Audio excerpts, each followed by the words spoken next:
At Arizona State University, we've made online education better, smarter, and more personalized so you can go further in your aspiring field. I decided to pursue medicine once I realized that ASU did have the online program for biological sciences. You're still required to learn the same curriculum. You're still being tested on the same content that anyone would be tested on in person. The comprehensiveness of the program prepared me so well for medical school. Explore over 350 plus programs at asuonline.asu.edu.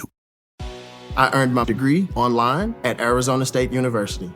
I chose to get my degree at ASU because I knew that I'd get a quality education, they were recognized for excellence, and that I would be prepared for the workforce upon graduating. To be associated with ASU, both as a student and alum, it makes me extremely proud, and having experienced the program, I know now that I'm set up for success. Learn more at asuonline.asu.edu.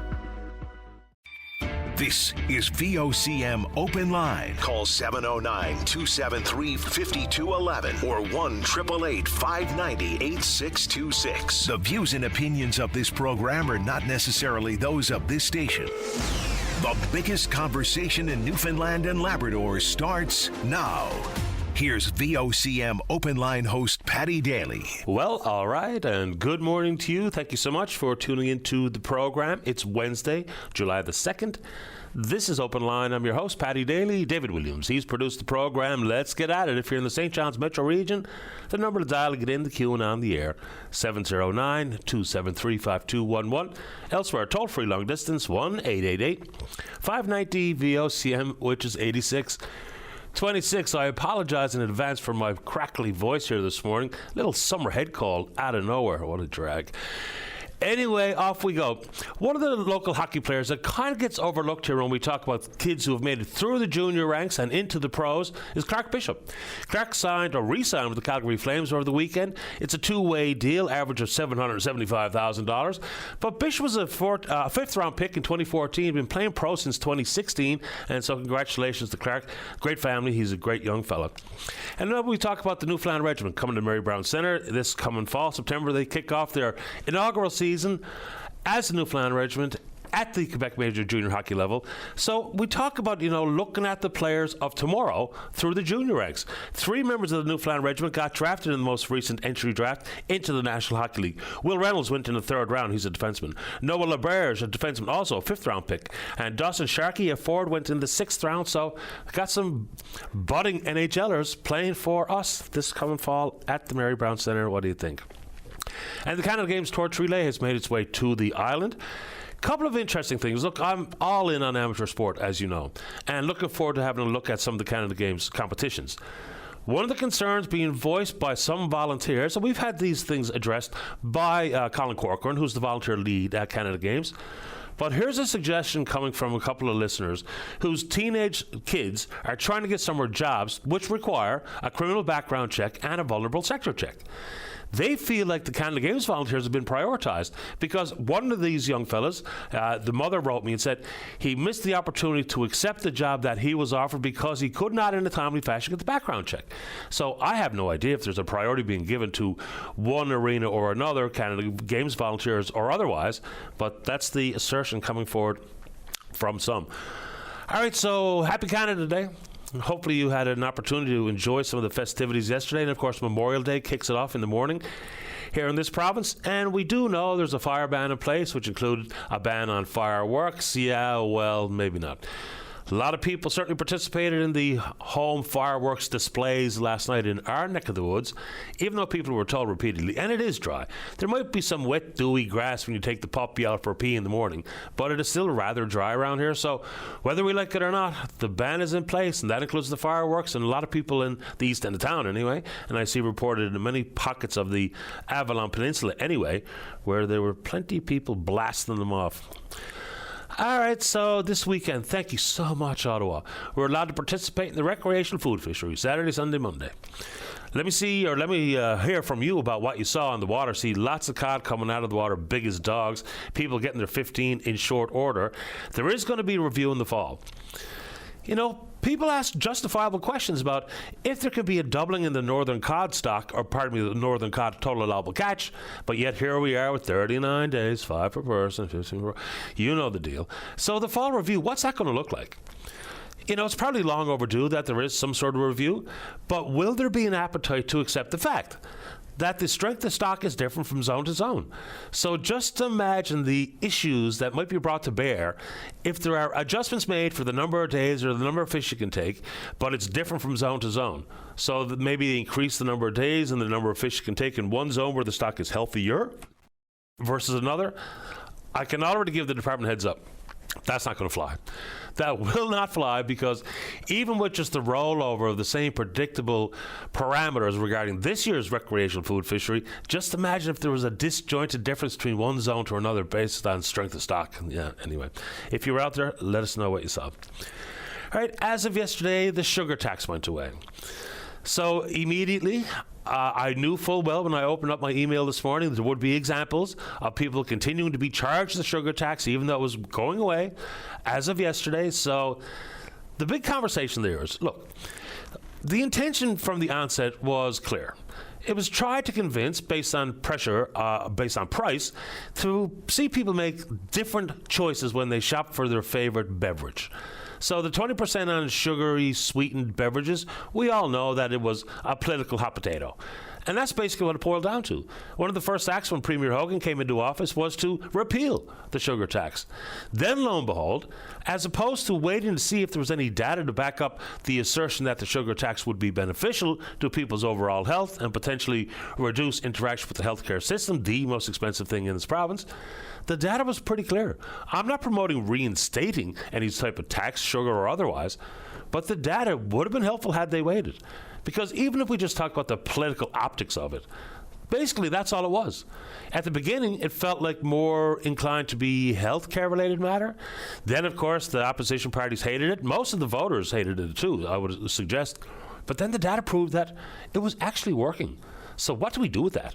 And for most people, you just shake your head or yell at the radio and say, well, you leave it alone, it's gone, and that's where it belongs, in the dustbin. But anyway. And also, as of yesterday, 7% rise in your power bill.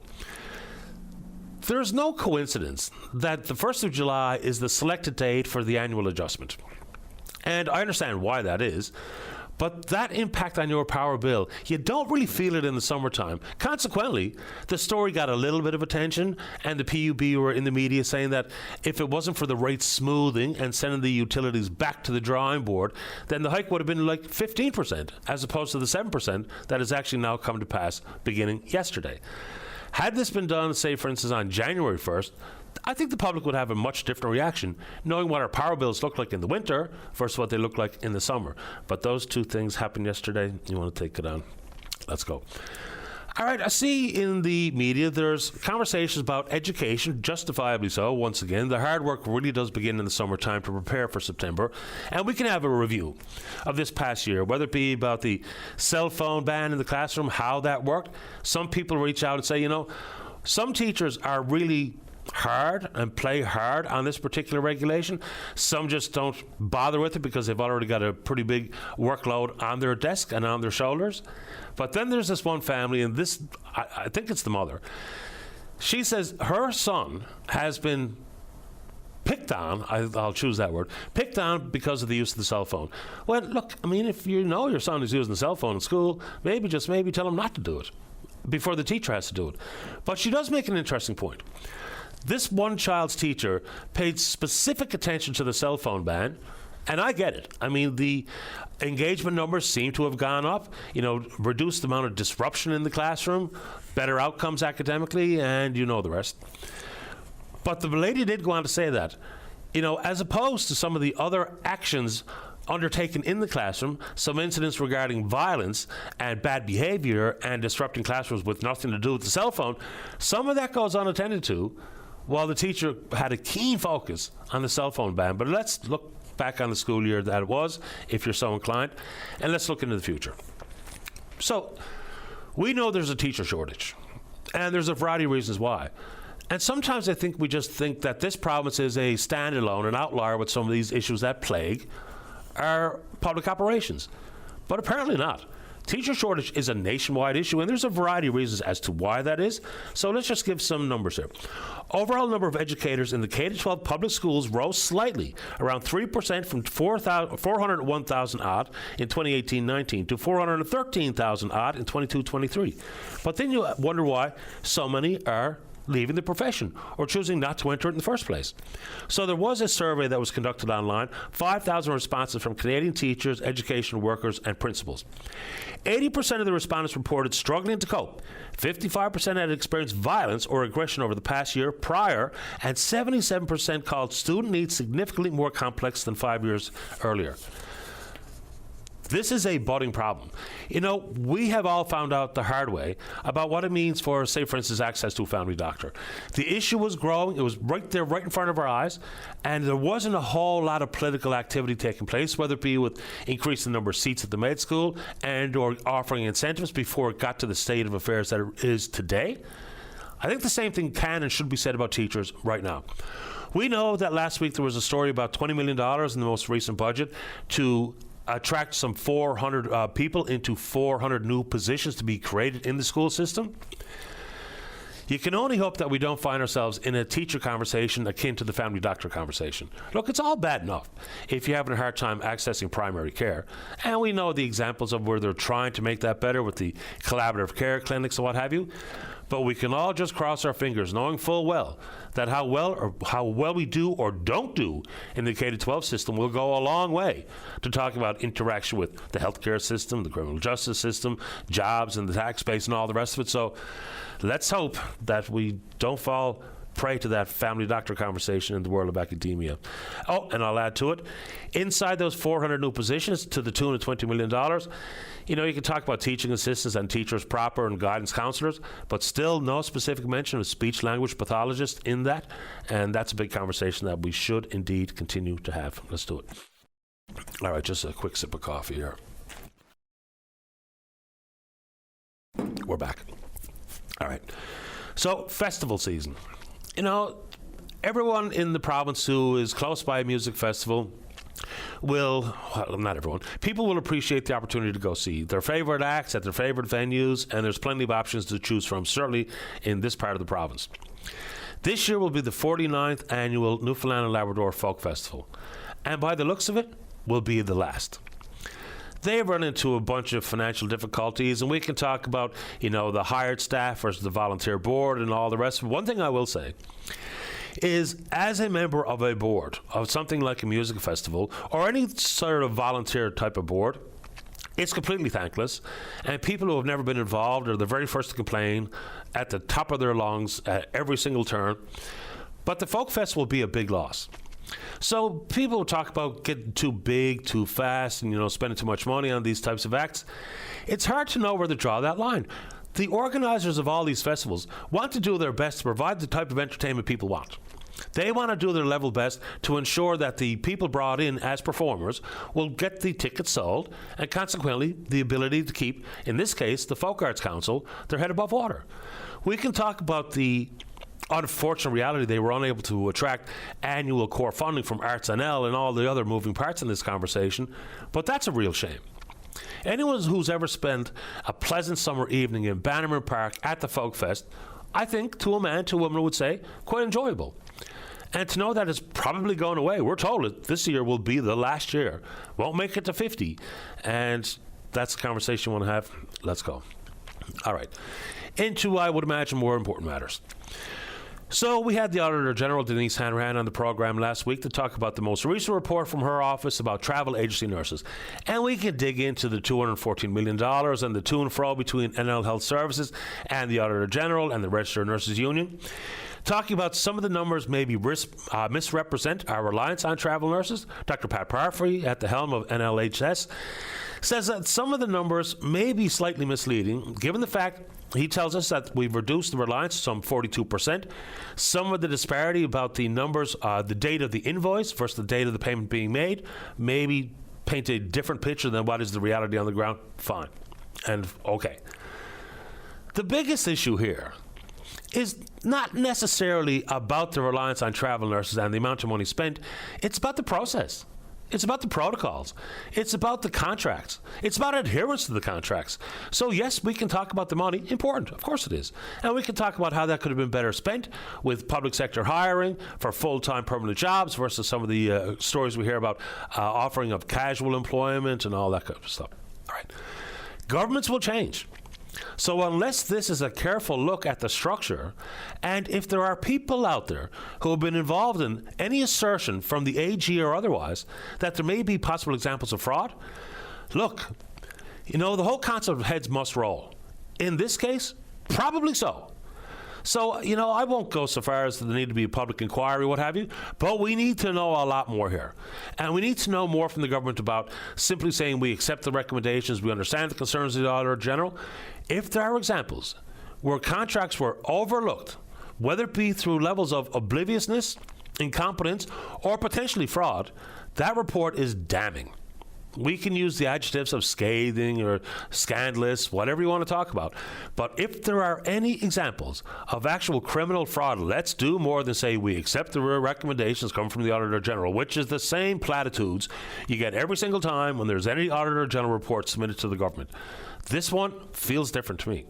So yeah, you can talk about a head rolling if you're so inclined, but unless we actually change the rules of oversight, unless we actually insist on conflict of interest being understood by employees of the government, that's me and you, and to adhere to them, and for consequences to be brought to bear if people step outside the lines.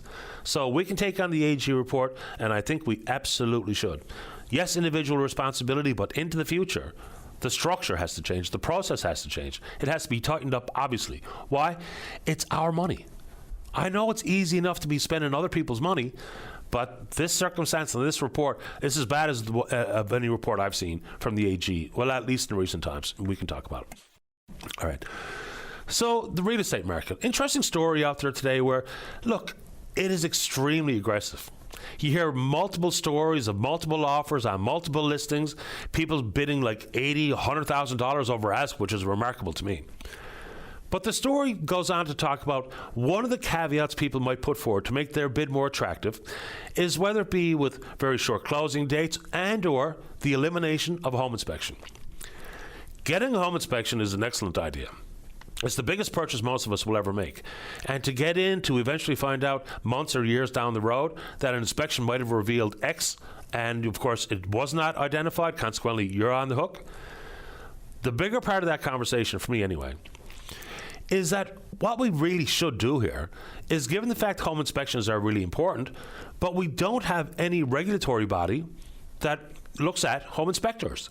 You can just hang out a shingle and say you're a home inspector. Now, there are plenty of good ones out there with decades of experience, and I think they would be the first people in line to say, let's absolutely have an association that has credentials that have to be satisfied and regulatory oversight that can be applied. Because just for instance, if I go out this afternoon and I say, all right, well, I'm going to buy an ad on VOCM, identify myself as a home inspector. With what background? None. But knowing that the market's hot, people may indeed be overlooking home inspections, but those who want to get one, you can just say you're a home inspector. I think we should do more. And I think many of these veterans of the industry would suggest that's probably not a bad idea. All right, how are we doing on the phone, Dave? The voice is kind of cracking up on me here. There's a lot to get to. So, trade talk between Canada and the United States, the on again, off again, is who knows what. So, the government has decided to pause the digital services tax. There was plenty of people thought it was a bad idea in the first place. Now, the big giants out there, the Amazons and the Googles and the Metas of the world, it was going to cost those American tech companies maybe a couple of $1 billion a year to satisfy the digital sales service tax here in this country, and it's already been implemented in other parts of the world. The UK, Italy come to mind. So that's being paused, or it's going away, whatever the right phrase is. Okay. I think there's an argument to be made for these absolute giants to be paying their fair share for harvesting information that's gathered and compiled and produced by very smaller media outlets in this country. But of course, they've got the market by the tail, and you know the rest. In addition to that, we have a completely unreliable, unpredictable partner south of the border. But what's next? You got to think of supply management. It's long been one of the bugaboos that President Trump has hung his hat on, so to speak. That said, there was just legislation passed last week in this country, or maybe 2 weeks ago, in this country, protecting supply management. Of course, championed by the Bloc Québécois, and now via legislation, supply management is not allowed to be used in any sort of diplomatic negotiations, trade or otherwise. So where to from here? Who knows? Also here from newly elected Liberal Member of Parliament for Labrador, Phil. What's Phil's last name? It just jumped right out of my head. Phil Earle. About the opportunities for five-wing goose and the new pledge on defence spending. There's absolutely opportunity there. The question I will ask is, how has it calculated into the defence budget? It was a couple of years ago, Anita Anand, who at that time was defence minister, at five-wing goose, talking about commitment with NORAD. They were pledging $38.6 billion at that time over the course of 5 years for modernization of NORAD and all that it includes. So was that straight up involved in defence spending? I could not find any calculations this morning that said that. But Phil Earle is right. You know, with focus on Arctic sovereignty, five-wing goose absolutely is going to play a critical role. There's more that can be done to utilize the opportunities and the geographical upside of five-wing goose. So if anyone in Labrador would like to take that on, or anything under the sun, we can talk about it. We're on Twitter, we're VOCM Open Line. Follow us there. Email address is openline@vocm.com. When we come back, let's have a great show. That can only happen when you're in the queue to talk about whatever's on your mind. Don't go away. Welcome back to the program. Let's go this morning. Begin on line number 2. Good morning, Tom. You're on the air. Good morning, sir. Paddy, you don't sound too healthy this morning. I'm all stuffed up. I don't feel too bad, but I'm smothered, as they say. Oh, that happens, man. Paddy, you know, it's a sad testimony to our political system when it seems the only way we can try and get some action is to call you and to try and see if we can embarrass politicians into doing things. And please let me explain. Back in 2021, the federal government said to the city they could no longer let garbage flow into Shoal Harbour, and they had to connect to the main line, which meant that those of us here on Bay Bulls Road, which is right in the middle of no man's land, they had to connect to the Goulds, to the St. John's one, which meant that for 2-3 years they had to dig up our road and put down the sewer line. They told us when they were going to do this that we were getting water because we all have surface wells and we all have to have water purification systems installed because we're surrounded by farmers and of course they spread manure and things. So, you know, that's another issue, but we deal with it. That's fine. They were here before we were. So we all have surface wells. Now, when it came to the sewer line, of course, they put the sewer line in. They were going to give us a water line, and they sent us another letter saying, no, we'd have to put in a pump station, so you're not getting any water, which was our main concern all along. But anyway, then when the construction was done, they sent us bills. Because we have half-acre lots, they sent us 2 bills, one for $4,000 for the part of the cost, and then another $4,000 for another part of the cost. And so we objected and said, why? The federal government is paying for this. But anyway, I paid the initial $4,000 and argued about the other $4,000. And when I tried, of course, to get the permit to hook to the sewer, they wouldn't give it to me because I hadn't paid the other $4,000. But anyway, I've since paid it. But the problem we're facing now is that we don't have water. The city did its construction and it drained all our water. Now, I was speaking to Carl Ridgely twice today, who was bringing up at the council meeting today. Our wells, like I have water still, okay? I have about 5 feet of water in my well. But there are 5 people around me who have no water whatsoever. The city dug 8 artesian wells as a result of the construction and people losing their water at a cost of $458,000. My neighbor, an artesian well was dug 50 feet from his well by the city. He didn't get one. Now, we were all fed by a body of water right across the road from us. The city drained that. And to make it worse, they put a membrane down on the other side of the road so that the water could not get to us. And now they're refusing to do anything. There's a council meeting today at which Councillor Ridgely is once again going to raise our concerns. But at the last time he raised it, the city's response was, let them sue us. You know, this is everybody I'm referring to, myself included, are senior citizens trying to live in their homes. My neighbor is 83 years old. He's lived here for 63 years, farming an acre of land, raising animals. And now he has to have water transported in just for his basic needs. Never mind, he had to cut his gardening in half because no water. And the city's response, let them sue us. I don't understand it, Patty. Not for the life of me do I understand it. Me neither. When this story first came to my attention, a lady it was out in Kilbride sent me an email talking about the fact she got a bill for $10,000 in the form of two different bills. The biggest issue for her was, of course, to have to pay the bills, but not knowing that the bills were coming. So to be promised these upgrades, you know, the modernisation, living in the capital city in a province in Canada in the 2020s, and then you're going to be hooked up to the sewer, you're going to have your drinking water protected, and not being told there's a bill coming, then lo and behold, you open up the mailbox 10 grand later. I know we all were faced with that, Patty. And I got all the bills in the city. I got all the construction, what the city actually paid for this stuff. And from what I can see, from what I received, okay, the federal government paid for this. So why are we being billed to begin with? That was a question I tried to raise all throughout this process. Why are we being even billed? Good question. But that becomes a moot point right now. The most serious point is, here we are in the middle of this city, and I'm standing in my garage now looking at my neighbor up there with a 1,000-gallon water tank that his grandson and his son is bringing water to every day so he can water his shoe vegetables and water his shoe chickens and things that he has up there. My neighbor down the street, she's almost 80 years of age.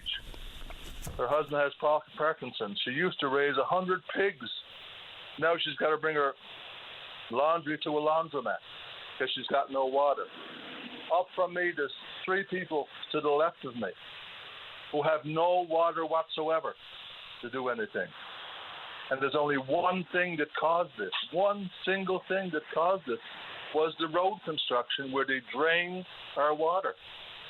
And yet the city's response, once again, let them sue us. Well, if that's what it takes, I'll file a claim in Supreme Court, and I'll not only sue for the cost of an artesian well, but I'll sue for damages because I've been transporting water.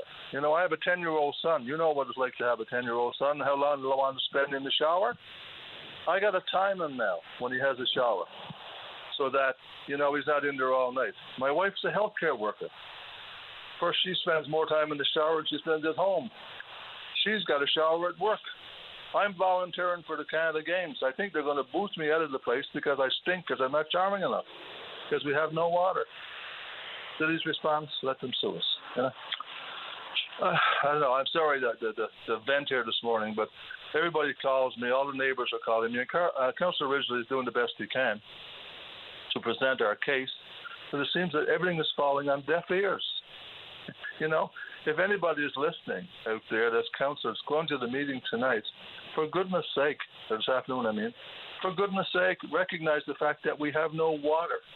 And if you can't have any water, what can you do? You can't flush the bloody toilet, for goodness sake. So, you know, again, I apologize for my emotion in my voice, but, you know, I'm only echoing what my neighbors are saying to me and what we're experiencing. And again, I have 5 feet of water in my well, but they have none. It's from start to finish, it's a head scratcher, no doubt about it, Tom. I appreciate making time for the show, though, this morning. Anything else before I say goodbye? No, thank you for listening to me. And again, if the councillors are listening, when you're at the meeting this afternoon, just think, if you went home today and you turn on your taps and there's no water, how would you react? Especially when you're about to get a tax bill in the next couple of days, which we all are. So anyway, thank you for listening to me, Patty. I appreciate it. No problem, Tom. All the best. All right, bye-bye. And it's not necessarily, I wouldn't categorize it as appropriate levels of leadership and response to your tax-paying residents if it is, well, just sue us.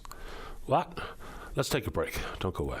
At Arizona State University, we've made online education better, smarter, and more personalized so you can go further in your aspiring field. I decided to pursue medicine once I realized that ASU did have the online program for biological sciences. You're still required to learn the same curriculum. You're still being tested on the same content that anyone would be tested on in person. The comprehensiveness of the program prepared me so well for medical school. Explore over 350 plus programs at asuonline.asu.edu. Welcome back to the show. Let's go to line number one. Say good morning to the independent member of the House of Assembly, elected in, serving the folks out in Mount Pearl, Southlands. That's Paul Lane. Morning, Paul. You're on the air. Good morning, Paddy. How are you this morning? Not too bad, thanks. How about you? I'm not too bad, boy, but I think I got that same little bug that you got. I woke up there day before yesterday, and I don't feel sick, but I got like this bloody head cold and sort of like constant coughing or whatever. I don't know what it is. Anyway, I can't seem to shake it, but hopefully it won't last much longer. Hope not. I'm kind of irritated with mine, but anyway, that's it. Yeah, I hear you. Anyway, listen, I just wanted to, comment and I guess add my voice to the frustration, and I guess outrage is a good word as it relates to the latest Auditor General's report. And there's a couple of points I just kind of want to add, I guess, to what you had to say about it this morning, and I do agree with the points that you did make. But beyond the fact that it is our money, there's no doubt about that, and there has to be accountability, and people need to be held responsible, obviously. But there's also the whole concept of public confidence and public trust. And that's a big one as well. It may seem to some as maybe a bit of an intangible to some degree, but it is a very real issue as far as I'm concerned. And that's one of the things that I hear continuously when I talk to not just my constituents, but I talk to lots of people, whether it be in person, social media, you name it. And that's the big thing that I hear from people all the time, this concept of not being able to trust government, not being able, and I don't necessarily mean this particular government, I don't mean it in a partisan way, although I'm sure there's a bit of partisanship in some of the comments I hear, but it's the whole concept of not being able to trust government and so on. And I think what it comes back down to, and we've talked about this before, when you see situations like, you know, we had Dark NL, couldn't keep the lights on, but everybody gets their full bonus. Why? We had a good safety record. Then we had the Muskrat Falls inquiry. Everybody walks away with the golden handshake. Then we had two scathing Auditor General reports, one on capital and one on operations at Memorial University. And we're still, I'm not sure what's been done with it. I mean, the reports were accepted, as you say. We've accepted the report. But what progress has been made on dealing with all the issues at MUN, and who, if anyone, was held accountable for all the issues there? And now we have this one with the travel nurses, and people are going to ask the same question again. And I've had lots of people reach out and say, well, who's going to be held accountable for this?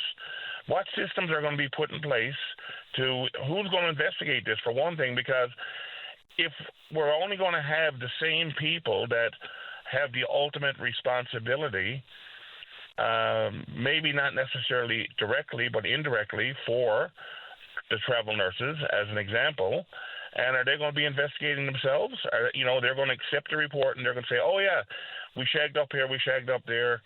Is that what's going to happen? Or is there going to be somebody externally, maybe the police if necessary, to investigate at least some of the allegations, because some of them seem very serious, in an unbiased, fair manner, to make sure that not only has justice been served, but it's being perceived as being served. And that's a very important takeaway from all of these scandals, issues, whatever you want to call them, that come up, is the whole idea that once we come across these things, that real action is being taken, that there's independence investigation, if you will, from some independent source, and that there's actually accountability, that we're not simply going to say, oh, we accept these recommendations, and then the same people are still doing the same thing and nothing changes. The concept of public trust, I mean, I'll extend that into things like election results and the integrity of elections, those types of things. But It's a fair enough point. Look, it is perfectly normal to have some level of cynicism and some level of mistrust of politicians and of governments, because track records speak for themselves. But there's a long way between a complete erosion of any level of trust and that healthy amount of cynicism. Because unless we kind of behave like that, then we just become sort of numb to issues. We shrug our shoulders and we just hope it doesn't pertain to me directly and or hurt my pocketbook. But when in fact, faith in public institutions is important. It truly is. It's never going to be blind faith. It's never going to be blind trust. But when you see this trend downwards from, healthy cynicism to complete mistrust, which leads to all sorts of problems. So it's a fair enough point, which is why it's no longer good enough to simply say, we understand the report offered by the Auditor General's office, we accept the recommendations, and then what? Then we get an Auditor General's report, like we got, I think, a month or two ago, that look back at recommendations of the past, and some that are as old as 5 years plus that have not been implemented. People are rightfully wondering, what's the role of the AG? Just simply to generate reports so we can talk with her on this program. We can hear from the government saying they accept it, but then nothing gets done sometimes. Maybe some implementation gets accepted and actually gets executed, but far too often it doesn't happen. So people justifiably go, hey, what's the point? Well, there's no one worth voting for. It's the whole concept of apathy too, right? I hear it all the time. Why would I vote? They're all the same. Why would I vote? There's no one worth voting for. Why would I vote? I can't trust anyone on the ballot. That's a problem. That is a huge problem, and it can lead certainly to an erosion of democracy.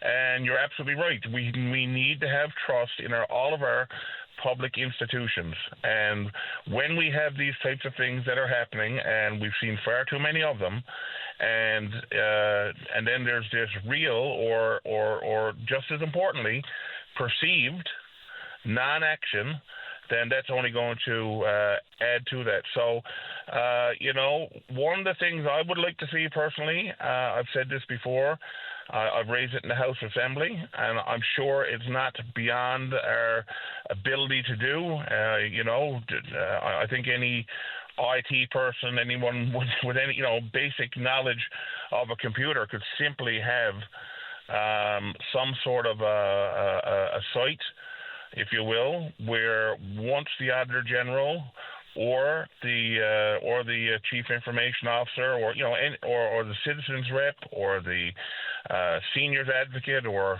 whatever, once recommendations are made, why cannot those recommendations be put up somewhere on a public forum, and then as those action items are completed, then there would be a requirement for whoever is responsible, whatever department, to update that spreadsheet to say this is what we have done, and to have a date marked, a date stamped. And if something is not done, or if they've chosen, well, we're not going to accept this recommendation, well, then there has to be an explanation. At least there's some form of accountability where people can go in and look and see what's been done or what hasn't been done, and an explanation as to why or why not something has not been done. I'm not saying that's the be-all and end-all, but at least it's some sort of a start, I think, to at least hold somebody accountable for these recommendations. But until we have some more transparency, more openness when it comes to this stuff, and a sense that that when these serious matters are raised, that something is actually going to be done, that is going to be done fairly, unbiasedly, independently. It's not going to be investigated by the same people who are involved in the situation to begin with. Until we have that perception that is being done right and that action is taken, we're going to see that further erosion of trust, and that's not good for our democracy. It's not good for our public institutions. It's not good for our province. Part of the problem is governments change hands and ministers change portfolios so quickly that it's hard to even know who to hold accountable, especially when a lot of the authority, a lot of the information is held in the heads and on the desks and the computers of the senior bureaucrats. And I understand why they don't want to be in the public eye. They're not working for that. They're not running for elected office, but that's where so much of the power lies for the ability to implement change. And we never get to speak with them. They're nameless and faceless for the most part. So it's all of those things combined. There's a political victory available here. So the first party and politician that talks about campaign finance reform, the first politician that brings forward some sort of watchdog organization and or a checklist, as you suggest, for progress on recommendations made, whether it be on the personal care home report, whether it be on this particular report. If someone is going to be out there saying, here's what we're going to do, and if this recommendation is not going to be accepted, here's why. Sometimes people might not like what they hear, but it's better than simply the platitude of, we accept the recommendations. People, if you are a political strategist out there and you have the ear of government, you can whisper this into their ear for me. If we do this right, we will win again. Right, so anyway. 100%. I have said this to some of my colleagues in the House Assembly who are with the parties. I've said that very thing to them in the past. I said, boys, this is like this is low-hanging fruit. This stuff is stuff that's easy to do. It will build public confidence. It will build public trust. And from a political point of view, in my view, it's golden. So I don't know why you would not be wanting to put these types of measures in place. That's what people want to see. That's what people want to hear. People want to have confidence. Right now, they don't have confidence. And I would say at least people I talk to, it's not associated with one particular party or the other. They don't have confidence in any of us. Politicians are like about as low as you can go down the list in the minds of many, many people. And we have no one to blame but ourselves for it. Appreciate the time, Paul. Thank you. Thank you, Paddy. All the very best. You too. Bye-bye. And so I saw this email float in while I was speaking with Mr. Lane. And it was because I made a brief mention of the personal care home audit. And, I haven't read the complete email. It's quite lengthy. But it's things, the summary is, the reports come out and then even people like me allow them to slip off the front burner onto the back. And sometimes I guess probably I am possibly guilty of that. But that's where you play a role here as a listener and hopefully a contributor to the show. If you think things are falling through the cracks and they require renewed focus, do exactly that. Email is helpful. Your voice on the radio, probably a little bit more impactful. But the personal care home stuff, again, let's just break that down to very small, bite-sized morsels. The report was clear. And there's plenty of good personal care homes. There's plenty of good personal care home employees. But when operational standards have not been updated since 2007, and government knows it, there's a draft of an update on somebody's desk that's been there since 2022. Let's just see government take some action here. And let's have that not only updated, but let's do even what the Personal Care Home Association wants done, is for all issues regarding compliance, which is a big catch-all. Again, it could be issues regarding the inappropriate administration of medication all the way down to a broken handle on the door. Put it in the public sphere. Put it on the website so we can have a look at it. See progress and, things, the tasks completed. Some of them are really quite serious. Some maybe not so much. So someone with the emailer wants that put back out there for public discourse. Let's do it. Let's take a break. And when we come back, Stan's in the queue to talk about the roads. Don't go away. Welcome back to the show. Let's go to line number 4. Good morning, Stan. You're on the air. Hi, Paddy. Paddy, I live at top of Mount Carson Avenue. And I use that road 5 times out of 7, I guess, a week. And the road coming north is deplorable. The ruts into it. I phoned, I'd say it's probably 6 months ago, complained, a lady nice to complain. Some gentleman phoned back a while after and said, we know what the road is like, but we don't have any money.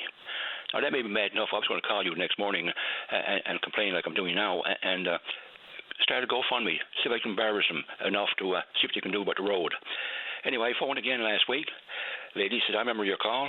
I want to see the mayor today, she said, and I'll pass it on. Haven't heard nothing back again.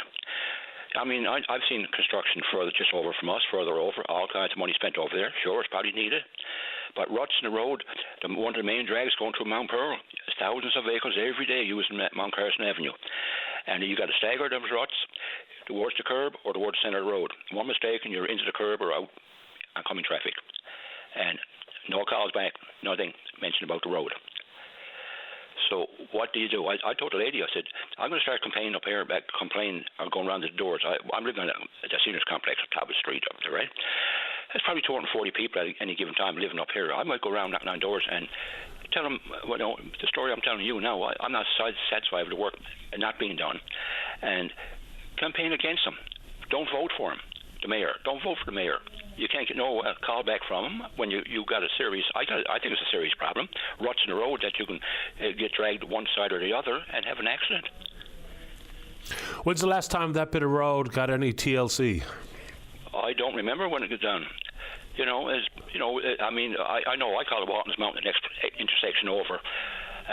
They spent months and months and months last year, and same thing this year. All kinds of new asphalt, probably all new pipes going down. It's probably needed, yeah. I go along with that, it's probably needed. But this road, and that's one of the main drags going through Mount Pearl, Mount Carson Avenue.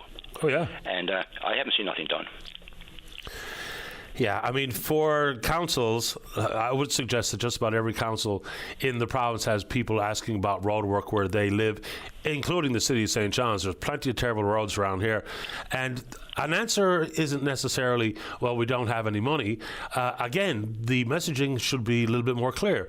We understand your concern, and here's when it's going to get done. Just like the provincial government has a 5-year roadmap about what is going to be done this paving season, next paving season, with a bit of grey area for things that pop up out of the blue. But, maybe we can just approach this in a different fashion. Say, it's not going to be this year, but it's on target for next year. Or something just beyond, well, we don't have any money. That's all a person needs, is some kind of a feedback from somebody saying what's going to happen or what's not going to happen. And this is not just this year. That's been like that a while now, And like I said, it's not going down the hill, it's coming up the hill. And there's ruts there. I mean, once we start to get a bit of weather again, it's not fixed, and you hit a bit of slush or something, and it could drive you one way or the other. If it's oncoming traffic, what you're going to encounter then. If it's a curb, you just ruin your tires and wheels, and then go back to the council and try to get paid for that. That'd be fun. Yeah. I don't know what the rules are at Mount Pearl, but we're often told that if the municipality, in this case St. John's, if they're given a heads up about a particularly bad pothole or some other problem with the road that can jeopardize safety and or my rims or my tires or my suspension, if they don't attend to it in a timely fashion, then they can be held liable. But don't hold your breath. Well, that's the second time I'm after calling. I know if anybody else calls about the same conditions, but I was going to say, Paul Lane, now you were just talking to him. I'd vote for him any time at all. Matter of fact, I voted for his daughter. She's elected now as a councillor here in Mount Pearl. I said if she's half as good as Paul, her father, I'd vote for her, which I did, and she's elected. And I'd vote for her again if she's run. Yeah, well, I appreciate the concerns, and all level of politics. I get people get probably very frustrated, and I understand why. I mean, the general public is pretty demanding, and I know that firsthand. But it's just the way people communicate has really broken down. Like we talked about the lack of water in Ward 5 here in the city, and the response to some of the residents is, "Well, sue us." That's not an answer. That's not a default that we should be entertaining here. Same thing with, I get it, but we got no money. There's just better ways to communicate. And again, I say this all the time. Go ahead. That's shameful for whoever that person was, phoned back and said, well, I know the conditions of the road, but we got no money. I think Mount Pearl is a great place to live. I've been here a good while. But, those words like that from somebody, like you said, all you would say, look, it's in the works. We're going to do something about it, right? No, nothing. Just that we got no money. Yeah. Anyway, Paddy, that's my little beef for today. I appreciate your time, Stan. Thanks a lot. I hope you get over your cold, buddy. Thank you. I appreciate it. Bye-bye. Yeah, I mean, that's a couple of people now since they heard that I do sound smothered. I don't feel too bad, just really stuffed up. And maybe it's a real bug that's going around. I got a dozen emails saying I feel the same way. Anyway, don't worry about me. I'll be fine. Let's see here. Let's take a break. When we come back, we're speaking with you. The topic, that's up to you. Don't go away. Welcome back to the show. Let's go to line number 2. Robert, you're on the air. How you doing today, Paddy? Best kind. How about you? Except for the water issue, I'm doing okay. So, I don't know if you recall I called last year about this. I've officially gone dry at my house. I went dry this past Sunday, 29th of June. I I got a letter from the city. Everybody in this area got a letter from the city in February, I believe it was, saying that we didn't cause your issue. You're on your own. Anyway, 29th of June here, I went up to a couple of neighbors. I got a neighbor next to me. He's figuring he's going to go dry in the middle of this month. I went up to a next neighbor up above from me. He used to tell me his well used to overflow. That's how much water was in the land. And the only common denominator, again, and we're all saying it, was that road construction they did when they dug below the water line. And right after construction, everybody went low. And I'm the third well so far this year to go dry that I know of. I don't understand how the city, I'm in city limits, I pay land tax, and they send me a letter saying you're on your own. So what they're telling me is now, because I live check to check, I don't have the money to do anything about this. For the next 5 months, if the weather happens like it did last year, I'm out of water at my home until November. So till November, I got to go to the laundromat. I got to get up in the middle of the night and go to a gas station if I got to use the washroom. I mean, I've gotten jugs, and I got a neighbor, a friend of mine, way down further in Kilbride, who fills up my jugs, and another help from a friend who gives me some water in a jug, hooks up to a pump. But that has to be used very sparingly. So to spirit out water, because it's hard on their pumps as well, I got to go to the bathroom in a gas station. I got no way to wash my clothes at night if I got to work the next day or whatever. I got no way to wash and clean normally like any normal person. And I don't understand how the city can just always sit by and go, oh, well, too bad. It doesn't make sense to me. So what is the city saying, on top of too bad or sue us or whatever? I mean, if your assertion is the construction caused the well to go dry, what does the city say is the cause? They told, I believe the letter, because I can't find my letter, but I've read copies of other people's neighbors' letters, because we all got it, and Carl Ridgely, I called him the day I got the letter, and he knew I got the letter. It said hot summer. Lack of rain. So my defense to that is my house is roughly 60 years old. This was my grandparents' home. I have vivid memories growing up here.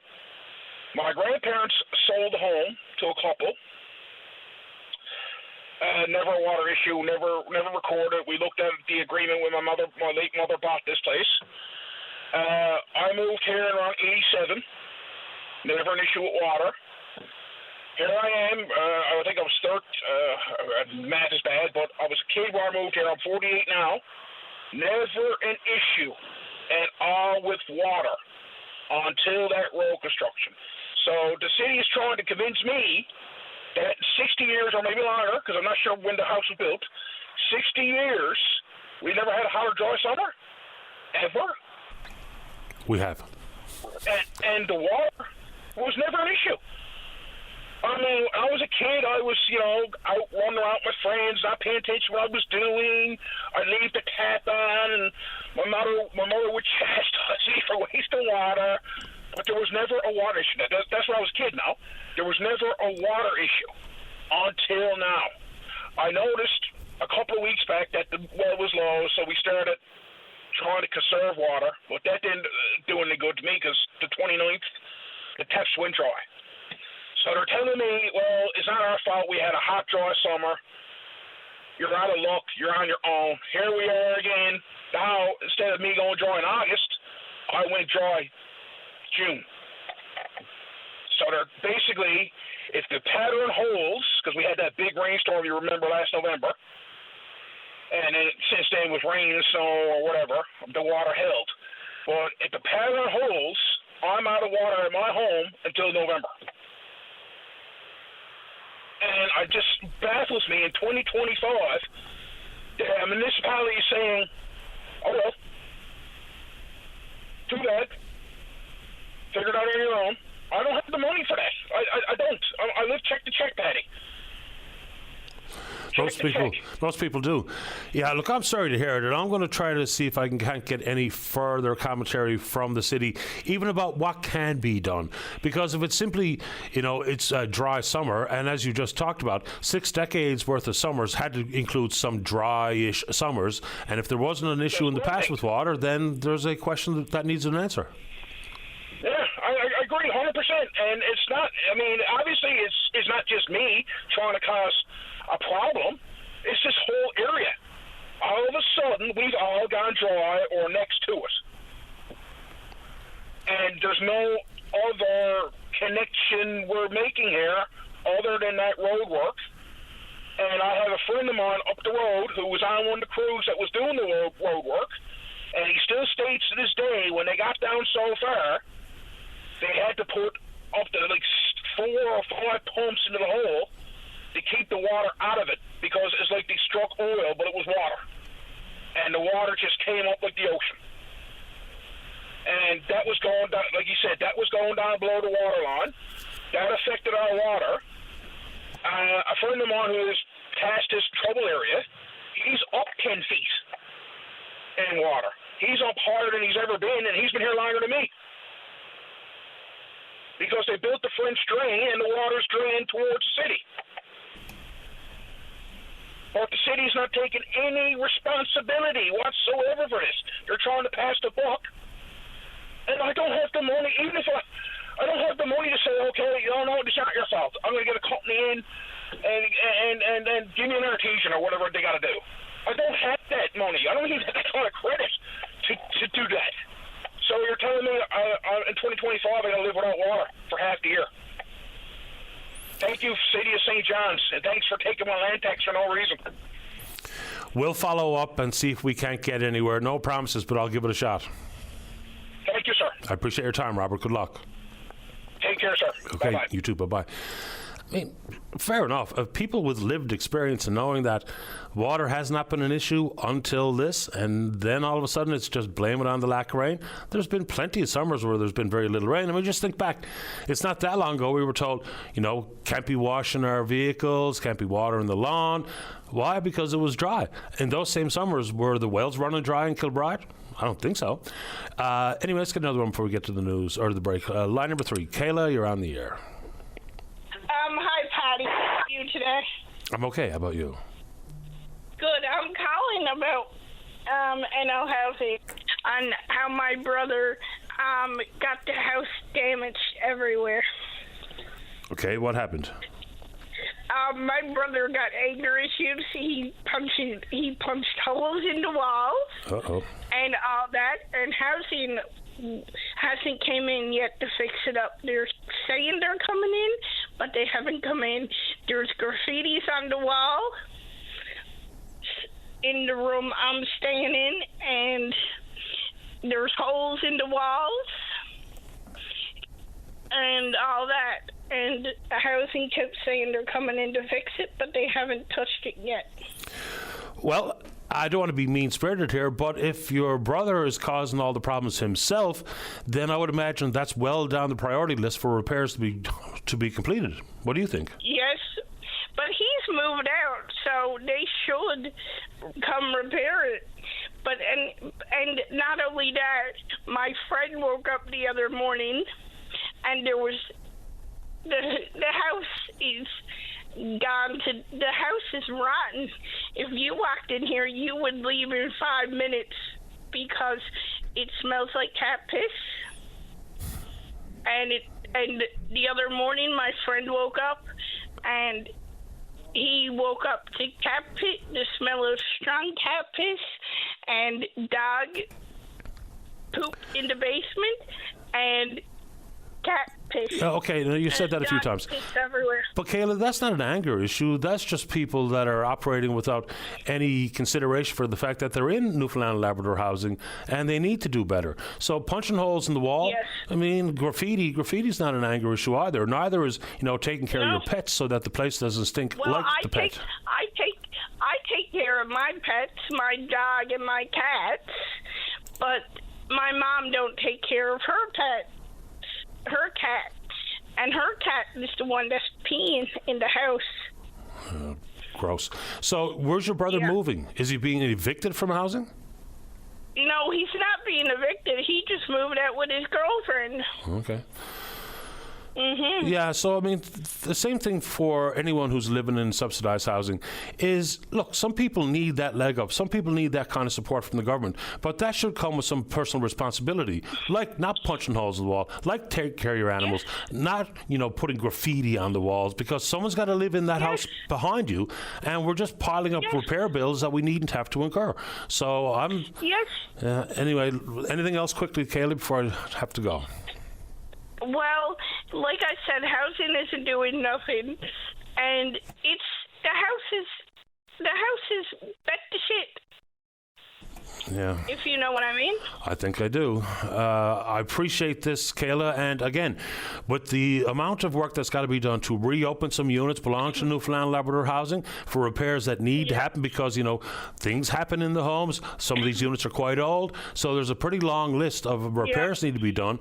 But again, I don't feel like being mean. But if someone is just beating the place up, number one, I don't think we should put up with that as taxpayers. And number two, repairs will have to wait until other repairs are taken on. And I'm surprised my mom didn't get evicted because of it. I kind of am too. I don't know all the ins and outs, but I would hope that people would be respectful of the fact that they're in a subsidized housing unit operated by the Crown Corporation and treat it like it's their own. Not just like a place where they can beat up because, anyway. I got to get going, Kayla. Hope you're doing okay. Yes, I'm doing okay. Hopefully you're doing okay, too. Not too bad. Thank you. All right, bye-bye. And even in that world housing, we did talk about housing quite extensively here for quite a while, and that's kind of off the radar again. It's a big issue. And in the world of creating affordable housing, that's the hope, but that's the tricky part. We can put it in for incentives for developers to build, but then hitting the affordability target is going to be very difficult. So there's lots of issues beyond government money. There's development rules, and there's the protocols and timeline between identifying an opportunity to build before you actually get final approval. Some of that apparently is getting a little bit better here in the city of St. John's, but we're nowhere near the end. I hear from builders all the time about the red tape they have to navigate before they can actually put shovels in the ground, so to speak.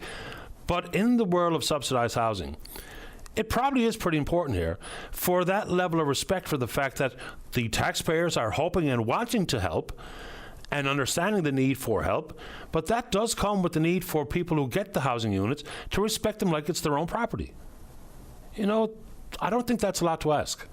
And that might feel heavy-handed in some corners, and some people may have some deep-rooted personal issues that lead to some bad decision-making, but it's got to be treated like it's your own. Let's go ahead and take a break. Don't go away. Welcome back to the program. Let's go to line number 2. Say good morning to the councillor for Ward 4 here in the city of St. John's. It's Tom Davis. Councillor Davis, you're on the air. Good morning, Patty. Good morning to you. Before we get into whatever you called about, any thoughts on the concerns coming from Ward 5 and the shortage or the lack of water, period, in some of these folks' wells? They blame it on construction. The city says, sue me. Unfortunately, those conversations that were had, I've actually made some representatives. I've talked to some of the residents there, particularly Tom Badcock. So it's one of these things. The engineers tell us X, and there is some conversation amongst council, I will tell you, and I think the residents should need to keep doing what they're doing, which is apply pressure. And I'm sure it'll be a topic today. Council day is today, actually. Usually it's Tuesdays because of candidate move forward. But I encourage residents to do what they're doing. Reach out to us, but also go on open line. It does make a difference. Now, whether or not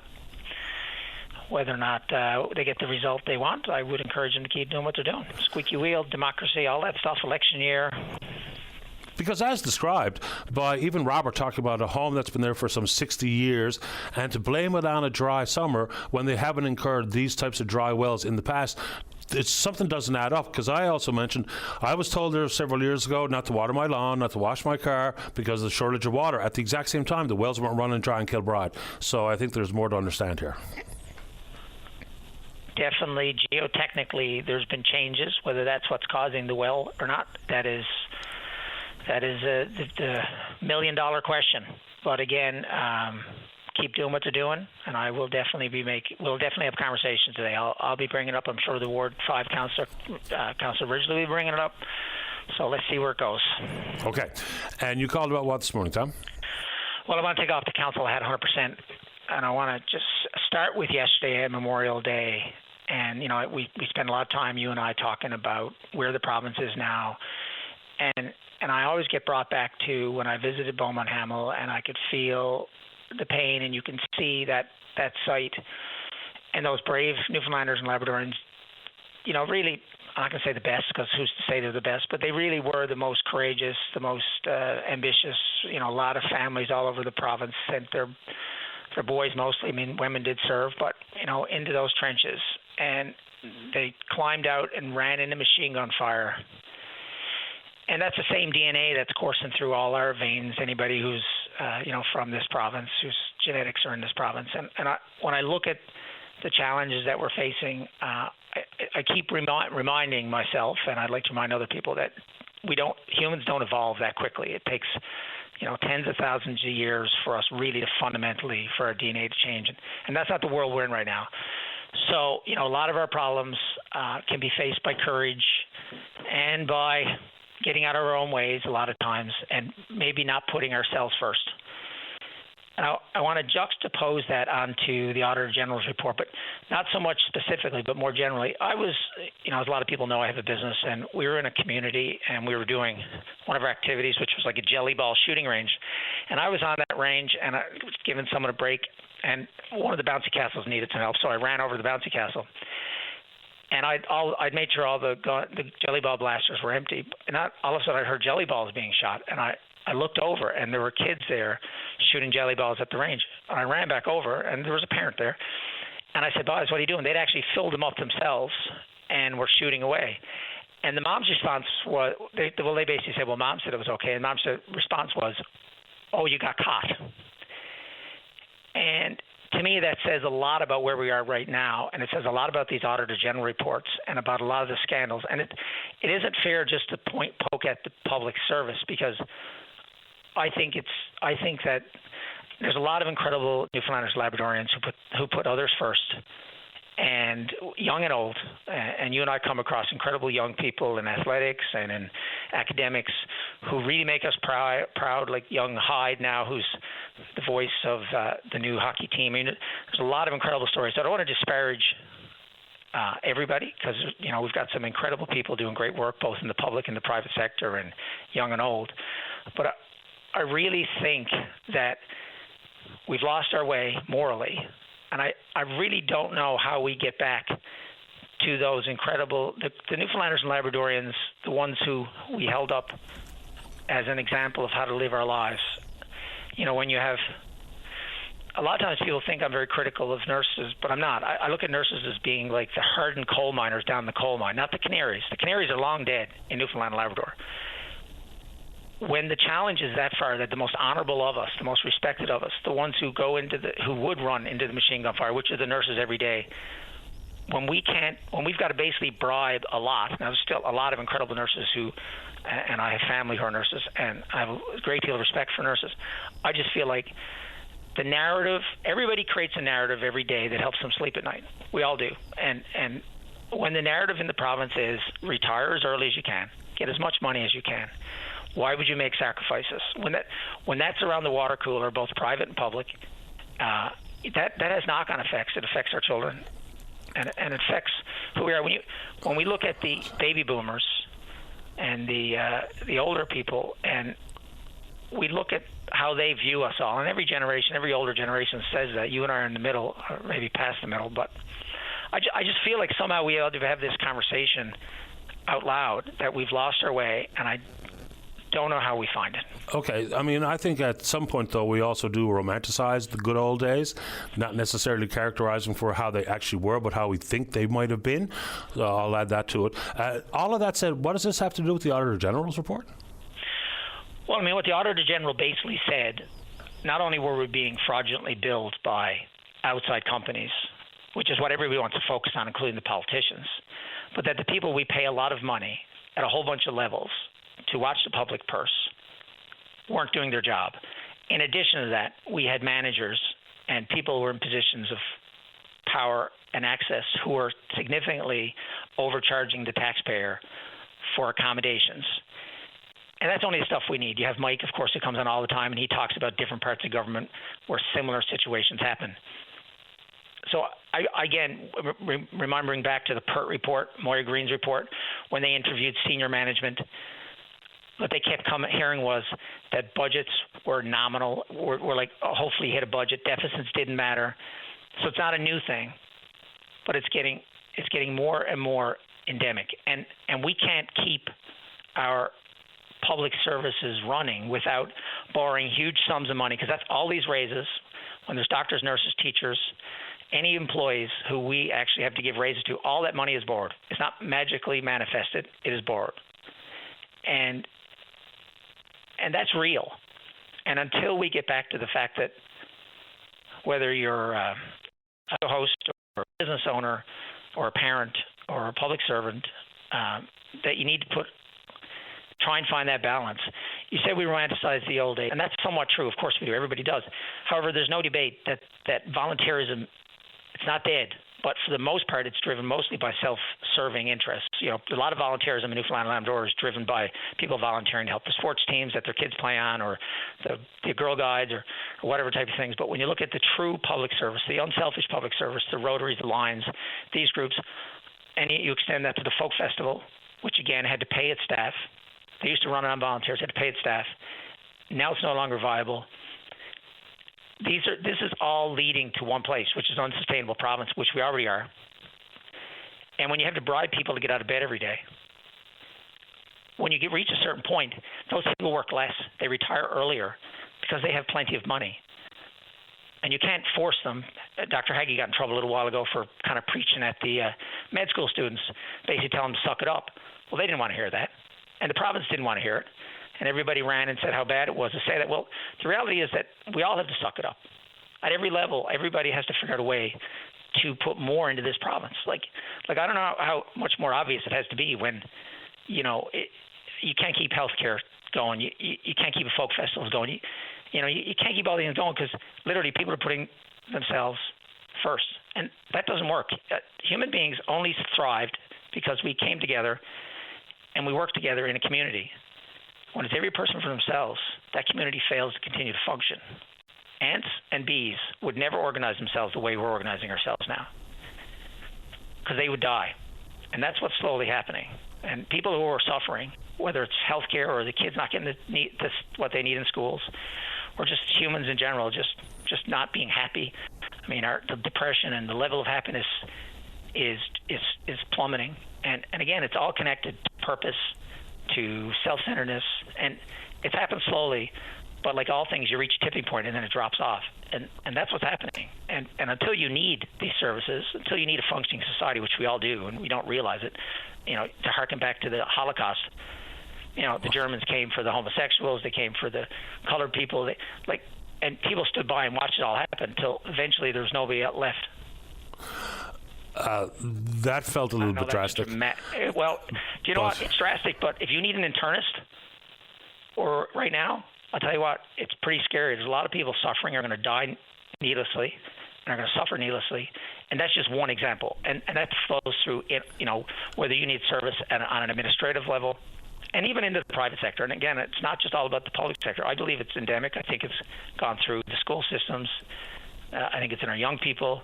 I think we have huge challenges, and I think the Premier and different levels of government have to come together and have these difficult conversations and try and figure out a future that is sustainable for all of us. And just couldn't speak for myself, but regarding the Auditor General's report on travel agency nurses, I don't think I focus in on the companies for even one split second. For me, what we can control is how the public sector operates, how the structures are, whether or not they're in place, whether or not conflicts of interest are understood and applied, and consequences as a result. So the companies, if I'm operating a company, I'm going to do what's best for the company, right? Whether I'm a taxpayer in this province or from elsewhere around the country. So that's my focus, is on how we handle business as a government, how we handle business as a public sector. Tom, I have to get going, but I appreciate your time. Yeah, just to follow up on that, I agree with you 100%, you do. But the politicians should be calling for someone to lose jobs. One of the biggest challenges in the public sector right now is that no matter what someone does, even abuse people, it gets brushed under the rug, and there's no serious consequences. And sometimes you have to make examples of people. Sometimes you have to say enough is enough. And when it comes to some of the stuff that went on there and goes on with a lot of things that Mike called in about, politicians have more courage. Unions have to support them. We all have to come together, and we've got to turn this place around. Thanks, Patty. Appreciate your time. Take care. You too. All right, let's take a break. When we go back, we're going to talk about the YWCA Circle of Distinction Awards, looking for nominations there. And then we're going to talk about a temporary foreign worker program. And then the caller is in the queue to talk about the fire at the Driftwood Inn. That's a good one. That fire, I believe, broke out on the 18th of October. A man died. So investigation, of course, was implemented immediately, obviously, but no results as of yet. And here we are in July. Be nice to know what's going on there. Let's take a break. Don't go away. Welcome back to the program. Let's go to line number 3. Say good morning to the Executive Director at the YWCA. That's Maria Gentle. And good morning, Maria. You're on the air. Hi, nice to hear from you. Thanks so much for having me. Happy to have you on. Dave, is that a good phone line? No? Oh, just one second. Let's put Maria on hold. Maria on hold and see if we can't get a better line. Let's see here. Let's get a response to Councillor Tom Davis from Ian on line number 2. Good morning, Ian. You're on the air. Hi, Paddy. How are you doing today? Doing great. You? Good. Paddy, I was just listening to Tom there, and listen, I think what he said was he hit the nail on the head. He's talking about a lot of things there that is in a lot of people's minds, but is a little bit difficult to say because of the repercussions of what people want to hear and should be hearing. And I really think that what he said there hits a nail on the head for every Canadian. And his whole speech about everything he said should be everybody in Canada should hear it, because it's not only affecting Newfoundlanders, it's affecting everybody across the board.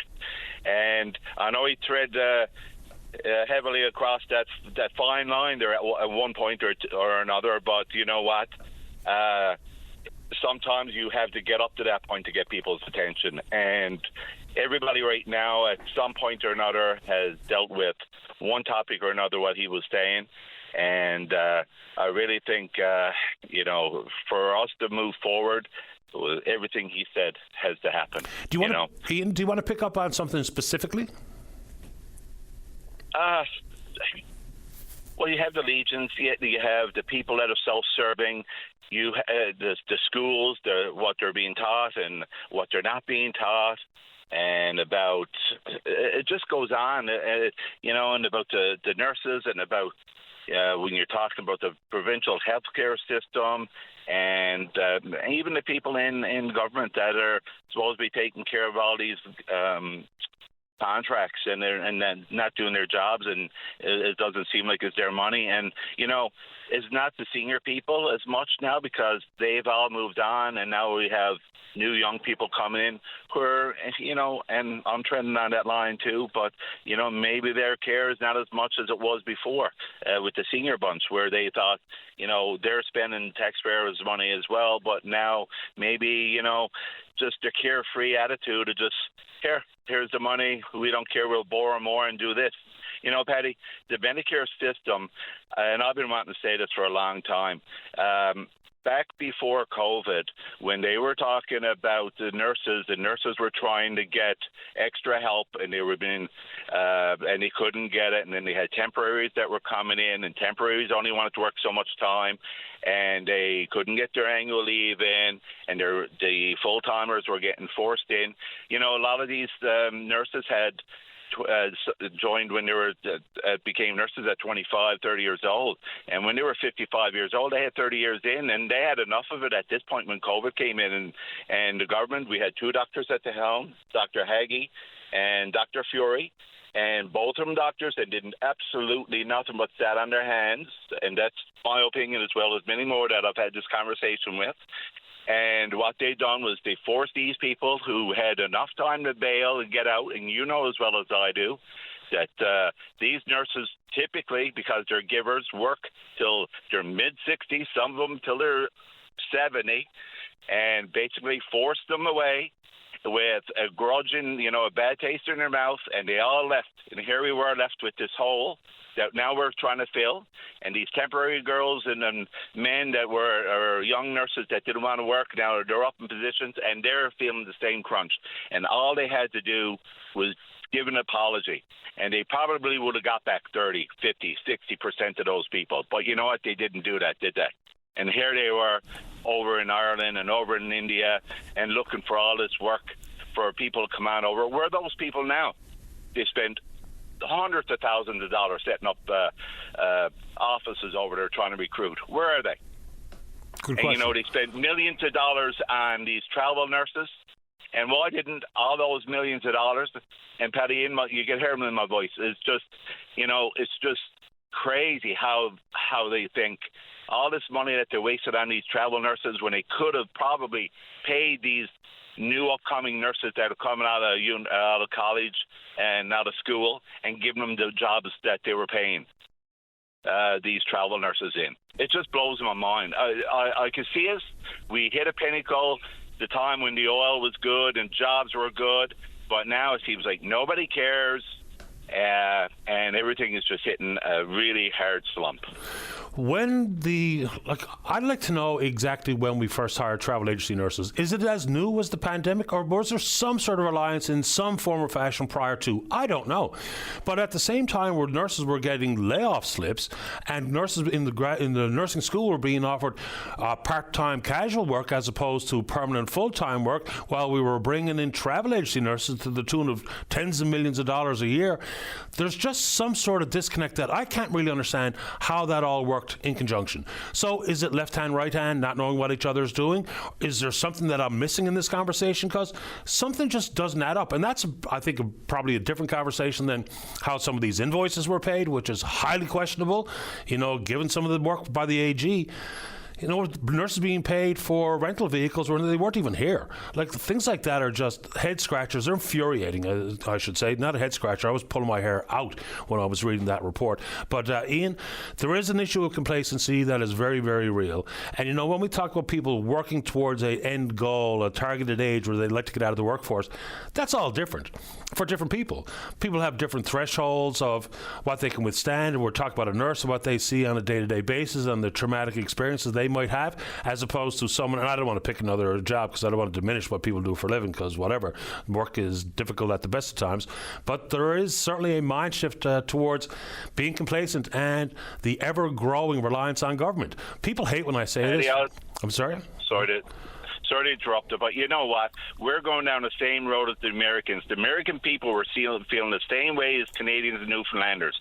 They were feeling that nobody was listening. They were feeling that the government were doing what they wanted to do. They were feeling that the government weren't even listening.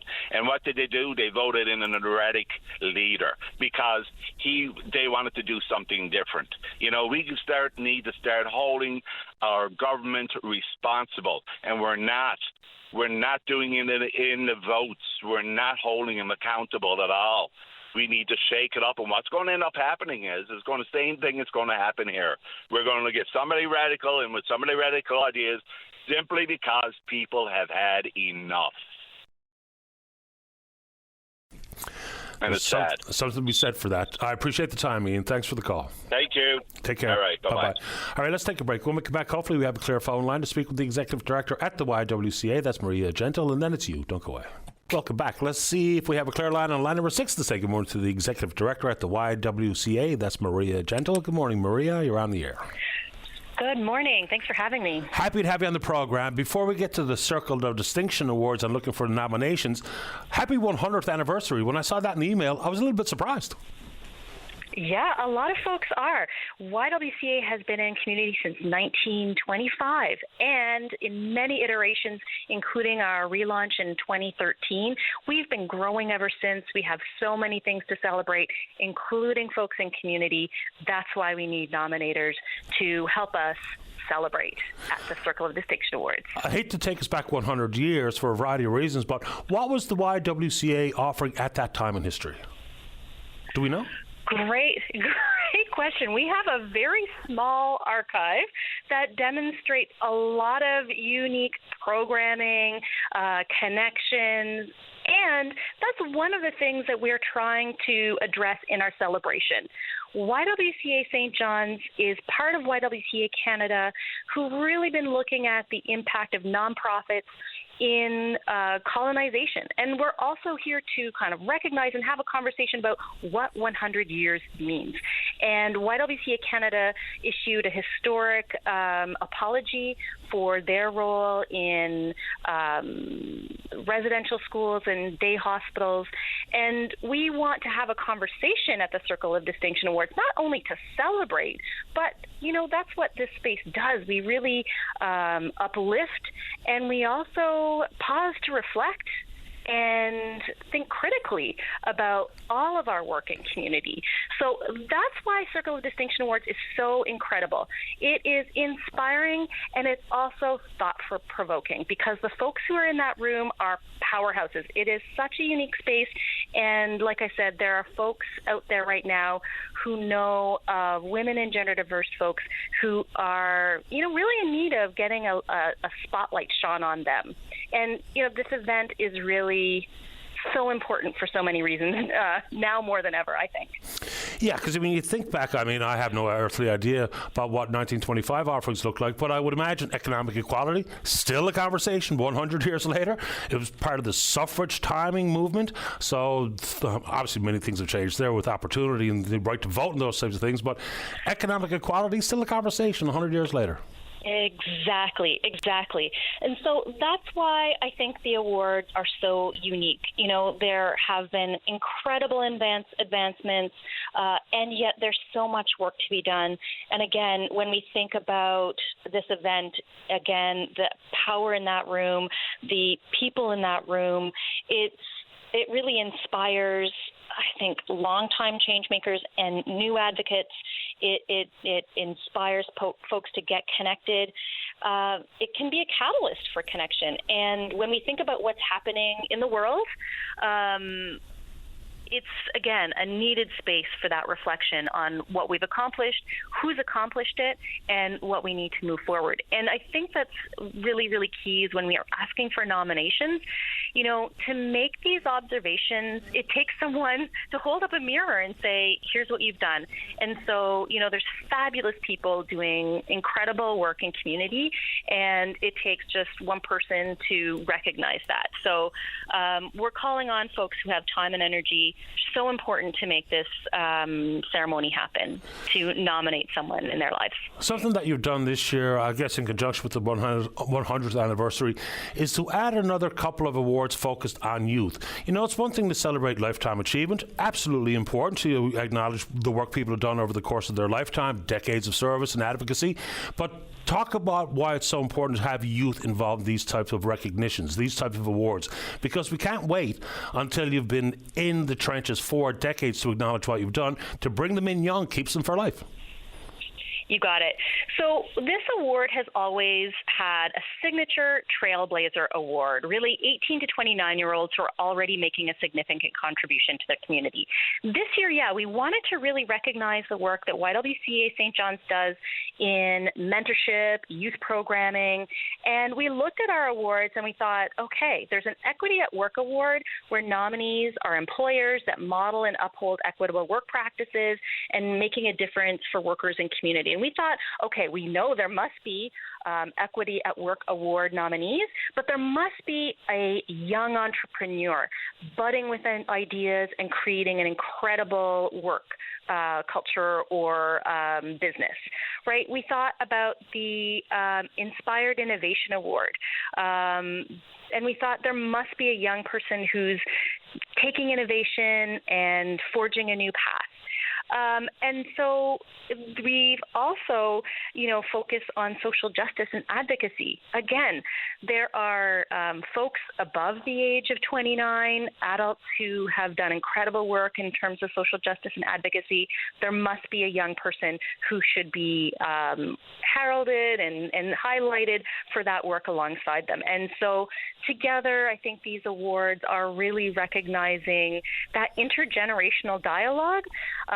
So again, we have the signature Trailblazer Award that really stands alone. We have the Anchoring Lifetime Achievement Award to sort of wrap up the event. And in between, we wanted to see who is there doing these unique pieces of work in community, both folks above 30 and between the ages of 20 and 19 who could really have a dialogue about where they're at. It's I think, really special to celebrate our 100th year in that way. Yeah, I mean, I would think far too many youth, think like only speak when spoken to, and you can't make a difference, you're too young. You don't have the life experience to speak with any sort of authority. That's not the case.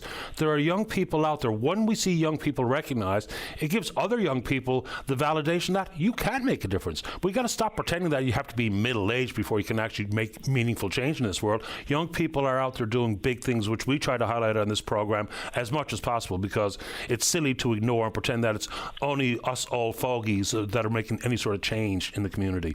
Maria, if people want to... I'm old? Sorry? Are you saying I'm old? I'm saying I'm old. I'm old fogies. No, you're right. You're absolutely right. There's incredible young people out there doing incredible work. You're right. There's some young people who need more encouragement, and so we hope that the awards are able to create a space for those who need an award or a nomination to really justify and lift up their work. There's people who, are already doing amazing things that awards can really celebrate. There's so much that can be said with a nomination, and we know through our work at YWCA St. John's that young people do need mentorship. We have a Career Compass program that really links young people to mentors in their field to help explore what's out there. And now more than ever, it's such a changing landscape that having those guiding lights and those opportunities to shine and explore who you are so important. I think the Circle of Distinction Awards does the same, right? Really celebrate folks where they are and really highlights the folks that are making a lasting difference, So I really hope that folks have heard this conversation, think about the people in their lives, reach out to them and thank them, but also go a step further and make a nomination. Deadline for nomination closed July 16th, so we hope to hear from folks. Where can folks go to have a look at the categories, maybe to, perk them up to know exactly who might be in their sphere that they should nominate? That's right. Okay, so you can go to www.ywca.com, and we have a nice big banner there on the front page about the Circle of Distinction Awards and how nominations are open this year. So you can just click on that purple banner, and it will take you to all the details on the nomination process. And you can reach out to us if you have any questions. All the details are there. I'm sorry, Maria. I appreciate your time this morning. Thank you, and good luck. Thanks so much. My pleasure. Have a good day. You too. All righty. Bye-bye. Bye-bye. That's Maria Gentle, the Executive Director at the YWCA. Let's take a break. For those of you in the queue, stay right there, and then plenty of time to speak with you. Don't go away. You're listening to a rebroadcast of VOCM Open Line. Have your say by calling 709-273-5211 or 1-888-590-8626 and listen live weekday mornings at 9 a.m. Welcome back to the program. Let's go to line number 2. Take more to the Director of Impact Investing with Propel Impact. That's Kashiv Kashal. Kashiv, you're on the air. Hi, Patty. Great to be on with you. Happy to have you on the program. How did I do with pronouncing your name? Not too bad. Not too bad. So how do I pronounce it properly? It'd be Kashiv Kashal. Kashiv. Welcome to the program. Thank you. We'll start with the bare bones here. For instance, what is impact investing?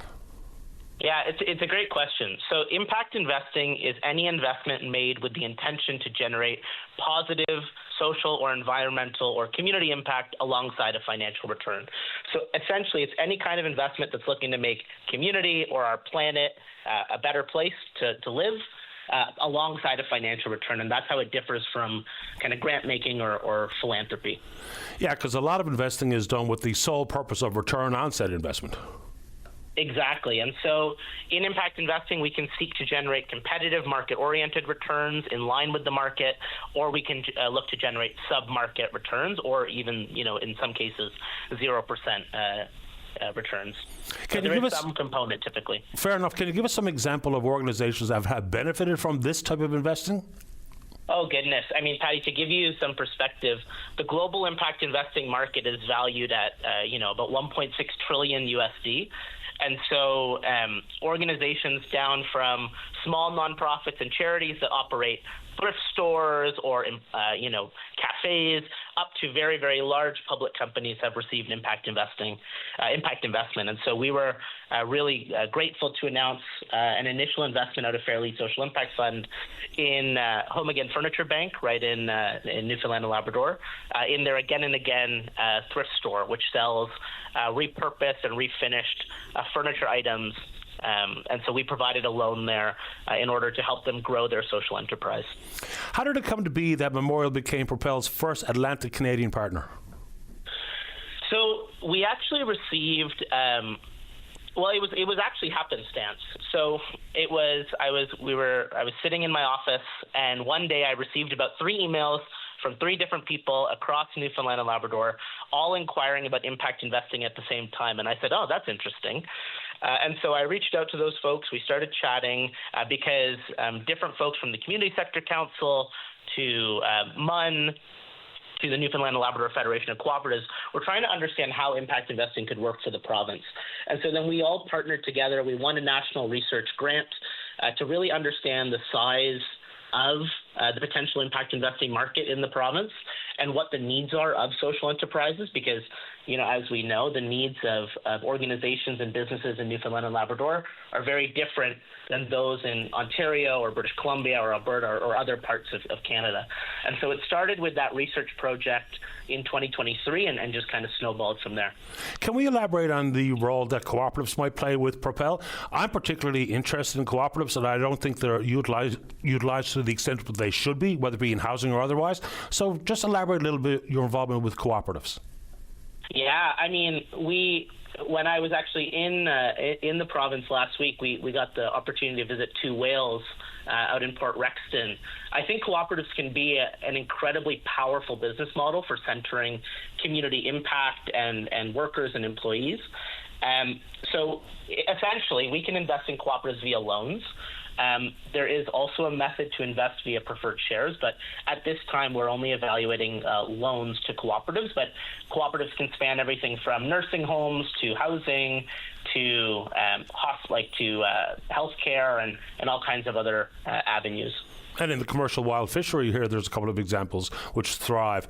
So let's talk about the first recipient of the University House Social Impact Fund, which is Fairlead. We talked a little bit about it last week, but tell us what you know about Fairlead and why they were a good fit. Yeah, so Fairlead is the name of the Social Impact Fund that's housed at Memorial University. It is Canada's first student-managed social impact fund housed at a Canadian university.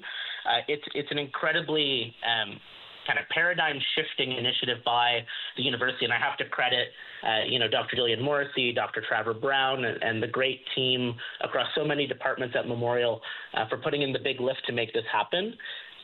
This is a fund that's going to invest in social enterprises, which includes nonprofits and charities, for-profits, as well as cooperatives across Newfoundland and Labrador. And we now have student fellows, which will be completely invested by student fellows that are going through our training and their education at Memorial. I'm now happy to say that we have student fellows enrolled from all of the 3 major campuses, so from Happy Valley, Goose Bay, Corner Brook, and St. John's. And so we really have the ability to invest across the province. The first investee was, like I said, Home Again Furniture Bank. They're an incredible charity based in St. John's working to eradicate furniture poverty in the Northeast Avalon. And they, a few years ago, started a furniture thrift store. If you haven't checked it out, I'd highly recommend. The furniture pieces are beautiful. But essentially what they were finding is they were getting lots of furniture donations that weren't suitable for their clients. And so instead of throwing it out or sending it to landfill, they decided to open a social enterprise to repurpose and refinish the furniture and then sell it to the general public at more affordable rates typically than you'd see for furniture of that quality. And so we started working. Amy Tuck, who's the executive director at Home Again, had been working with Memorial for a while as part of their Living Lab project. And then we started digging in about 6 months ago into the opportunity to invest in the expansion of Again and Again, particularly the expansion of their employment program, which is employing newcomers and refugees to do skills training around furniture refinishing and upholstery. It seems I don't know what the word is, interesting that Memorial is the first campus or the first university to bring this type of, student involvement to bear. Because if we're talking about the dovetail between institutions of higher learning and development in the community, startups and otherwise, are you actively pursuing other universities to jump into the fold? Because it seems like the natural home. Yeah, so we've been operating this program for just under 8 years now, and we've done it on a variety of campuses, so including UBC, University of Victoria, University of Calgary, Queen's University, Western, McGill, and a number of others.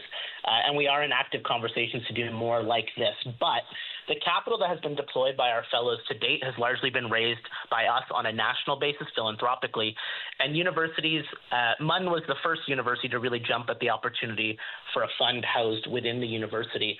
And I think what it comes out of is the fact that MUN is one of the major post-secondary institutions in the province. Most other provinces have a variety of universities. And I think MUN, from everything that I've seen, takes their special obligation to the province really seriously, and their obligation to community engagement and involvement. And so there was a collaborative nature to the institutions in Newfoundland and Labrador that I haven't seen, frankly, anywhere else across the country.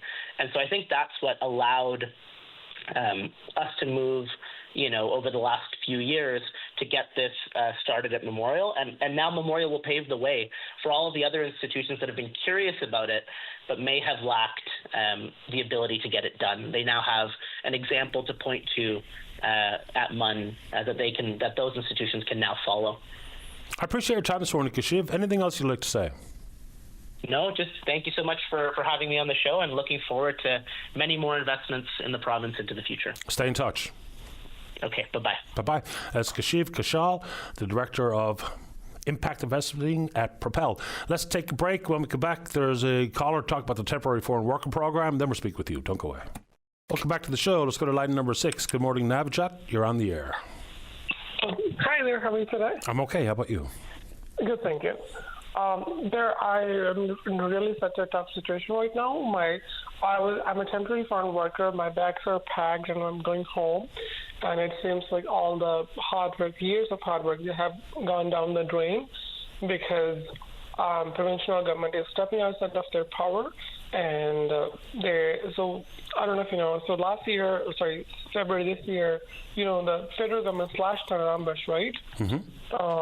Slashed the numbers for people who can participate in the program. I think the Newfoundland got only 475 spots and so clearly this has become a supply and a demand issue. So the number of applicants is more and they have less spots. So they are coming up with anything in their toolkit to use that against applicants because, historically we have seen it. The province was really friendly. They were really accepting, and they would work with you and find a way for you. But now they have, turned their backs on us, and they have come with any ideas in their anything. They're finding reasons that they're issuing PFL, which is a procedural fairness letter, way more than compared to last year, and they have come with own policies which are not even official and unofficial policies, and these are hurting and ruining the lives of people like me. I meet all of, so the program is a two-step application. You have to meet federal requirements, and your employer have to meet requirements, and the person you're working for, and you have to meet provincial requirements. So this provincial requirements doesn't exist until this year. So I meet all the federal requirements, whatever the federal government is asking for. I'm good there. My employer is good. They're eligible. They meet all the requirements. And I was only shot for few days. So what they were looking for was 1 year of work experience here in Newfoundland, regardless of my other experience. And I had 11 plus months and less than a year. So they refused my application. there were sweeping changes announced to the temporary foreign worker program, and there's a bunch of different things. There's a high wage stream, there's a low wage stream, then there's the issue regarding the level of unemployment, whether or not you can have temporary foreign workers. They moved it from 2 years to 1 year. Then there's a cap of 10% in the low wage stream for temporary foreign workers. So there were exemptions, construction, healthcare, agriculture. What were you doing? No. So no, that was the LMI, so labor market assessment. So what happens is like when you come in here as an international student, if you do like a 2-year program, then you automatically become eligible. Like there's like certain conditions on your study permit, and if you meet those, let's say you have to meet like certain GPA, and you have to like do certain in-person courses, certain courses online, and once you do that, you become eligible for 3-year work permit, an open work permit, and that's like a federal thing, which allows you to work anywhere in Canada. So I came here as a student, and I did my schooling for 2 years, which gave me 2 years of work permit. And so I was in BC, and I worked there for 2 years, and I was, frankly speaking, I was trying to apply there. It's a bit harder there. The immigration is like really tough there. So I was like, the AIP is Atlantic Immigration Program, which only exists in Atlantic Canada. So I was like, you know what, let's move there, because here the situation is different, because Newfoundland is the oldest population and the lowest birth rate in Canada. So we know they need workers, right? So, and the government knows too. So that's why I moved here and I started working. I was eligible. So last year, like 2024, I was eligible. But my employer, they said, yeah, I understand you're eligible. I work at the Mary Brown Blackmarsh Road by the Dominion. So they said, yeah, but even though you're eligible, we can help you if you. There's like a bunch of paperwork you need from your employer, right? So we can only help you if you work here for like certain months. So which I did, and after 7 months, government changed the rules, and these rules are like not. I don't know. They're asking for 1 year experience in Newfoundland, and I was only shot for like a few days. Just for my understanding, what role can the province play here? Because all of the guidelines are pretty much federal, as I understand it. So can you give me a better understanding as to what the province can or could be doing? Okay, so the province, so it is a federal program, so AIP, Atlantic Immigration Program. So there's 2 programs, PNP. So PNP is Provincial Nominee Program. So province has entire control over it. They can run however they want. They can make their own rules. Yes, the number of people is assigned to them by the province, by federal government, but province can use them however they want. But AIP is federally program, so they have to respect federal. Like it's a different program, and it exists in Nova Scotia, PEI, New Brunswick, and Newfoundland only. That's the only 4 provinces they have that program. So they have to respect those federal guidelines. So federal government does allow them to make some changes and prioritize the people they want. So what they have done it, let's say people who work in healthcare and construction, and healthcare and construction are right. So they have to only work here for 6 months. Or childcare, they can work here for 6 months, and as long as they're meeting the federal requirements and they have been working in Newfoundland for 6 months, they are good. But the people who do not fall into these categories, they have to work for 1 year. So I was only my experience federally, I'm good. I meet all the requirements federally. Provincially, I have less than few days, like not even a month experience. Yeah, I mean, and that's where sometimes black and white government policy doesn't really catch all the realities for people. Being a couple of days shy of automatic eligibility is obviously an issue. What were you doing, Navjot, for work? So I work at Mary Brown Blackmarsh Road as a food service supervisor. Yeah. And so what happened to the job? I lost my job. My bags were packed because I lost my work permit last weekend. So if I can work because my work permit expired. Okay. I'm going home. My bags are packed. end of this month I have to go home, and it's so sad and so silly. And so if you look from the employer perspective, they are good, and they're still supportive of my application. And the Newfoundland can still invite me as an overseas candidate. So what happens is, I think what was happening, a lot of people were moving from other provinces, just like me, because they find that out, Newfoundland is a little bit easier than other parts of Canada. So I think they kind of want to stop it. So they put the 1 year restriction, on those people who were coming from outside Newfoundland, right? So just to like stop them, right? So I think that's what happened. But if I go overseas, that 1 year mark doesn't apply to me. So I still have a chance to come back if my employer is still supportive. But again, I have to go through province. I have to apply. And I doubt that. I've been talking to Gabriel, OIP, he's the director of the Office of Immigration. That guy doesn't listen. He didn't listen to me at all. He has no empathy. At the end of the day, these rules came into effect because the federal government didn't give them enough numbers. So they came out with different policies, and this policy is impacting me negatively. So, but that guy didn't listen to me. I've been talking to him like several different occasions. It seems they don't care. Like, it doesn't impact them, I guess. I guess. I'm late for my news break, Navjot, but I'm sorry to hear your circumstances. When do you leave? I'll leave end of this month. I wish you safe travels, and I appreciate your time. So, can you help me anyway? Like, is there a way you can, province can invite me again? Because my employer is so supportive, and I still want to stay here, and I still have a chance. I can still put my application for the second time, but they have to invite me. So is there a way they can invite me again? I don't know what I can do on my end, but I know people who work in the system, and I'll send them along the audio of this call. Sure, that would be really nice. For example? I do have to get going, but I do appreciate your time. I wish you good luck. Sure, okay. If you can send them audio, that would be great. I will do that. Yeah, okay, perfect. Thank you. You're welcome. Bye-bye. All right, let's take a break. When we come back, we are going to talk about the fire at the Driftwood Inn. Dana, you're next. Don't go away. The Tim Powers Show. Join the conversation weekday afternoons at 4 p.m. on your VOCM. Welcome back to the show. Let's go to line number 1. Good morning, Dana. You're on the air.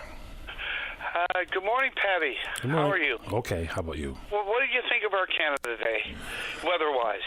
I thought it was a pretty nice day where I live. Oh, here on the West Coast in Deer Lake, it was fantastic. I walked over to the beach, and there were hundreds of people there, hundreds, and they all watched. I didn't see the fireworks, but the weather conditions were so wonderful. Everybody got out. I don't know about St. John's, but here in Deer Lake, it was the best ever. It was fantastic. Yeah, it turned out to be a nice day here in town. I didn't really do much myself. I kind of just took care of some chores, and my wife had some friends from Ontario over, but that's about it for us. But yeah, it was a lovely day. Oh, it was fantastic. Yeah, I'm calling regarding. I'm not gonna implicate anyone because it was told to me that I shouldn't implicate anyone. I'm not gonna say any lies, hints, or allegations regarding anyone. But the fire here in Deer Lake, Driftwood. Yep. I realize there's an ongoing investigation, so I can't make any allegations as to who's responsible for what. So we'll just leave that at that. But there's a couple of things I'd like to mention. You ever hear of James and Betty Robinson, Life Outreach International? No. Well, anyway, they're an organization, a Christian organization. I don't know if they're still up and running, but James and Betty Outreach International, they were going into places like Ethiopia. Remember Live Aid? Ethiopia, the Horn of Africa, the famine? Well, James and Betty were there. And what sprung from that was their initiative to provide for hungry people, naked people, and thirsty people. You hear of the disease in the water, and James and Betty, without the support of the evangelical world, obviously, they used to go wherever they could If they had the resources and the way to get there, they would go into places where there was no water, diseased water, and they would sink to the water table pump action wells, like a hand pump well. Okay. I seen it online. I seen it on TV. I watched them, right? I was very interested. And that's what they were doing. If they had the resources and the means to get there, they would go there and they would measure the water table and they would install a pump action well. And that initiative would turn the world, would blossom into a rose overnight if we had pump action wells for people. James and Betty Robinson, Life Outreach International. Okay. So somebody dropped the ball on that. And obviously they had no support for the evangelical world. They were on their own, Patty. And that's what they were doing. I don't know where it stands now, but that was their initiative. And it was because of Live Aid. U2, Queen, all the Live Aid back in the day. I remember Live Aid. That's what sprung from it. James and Betty Robinson, Life Outreach International. Okay, understood. So that's Got an it. initiative we should undertake.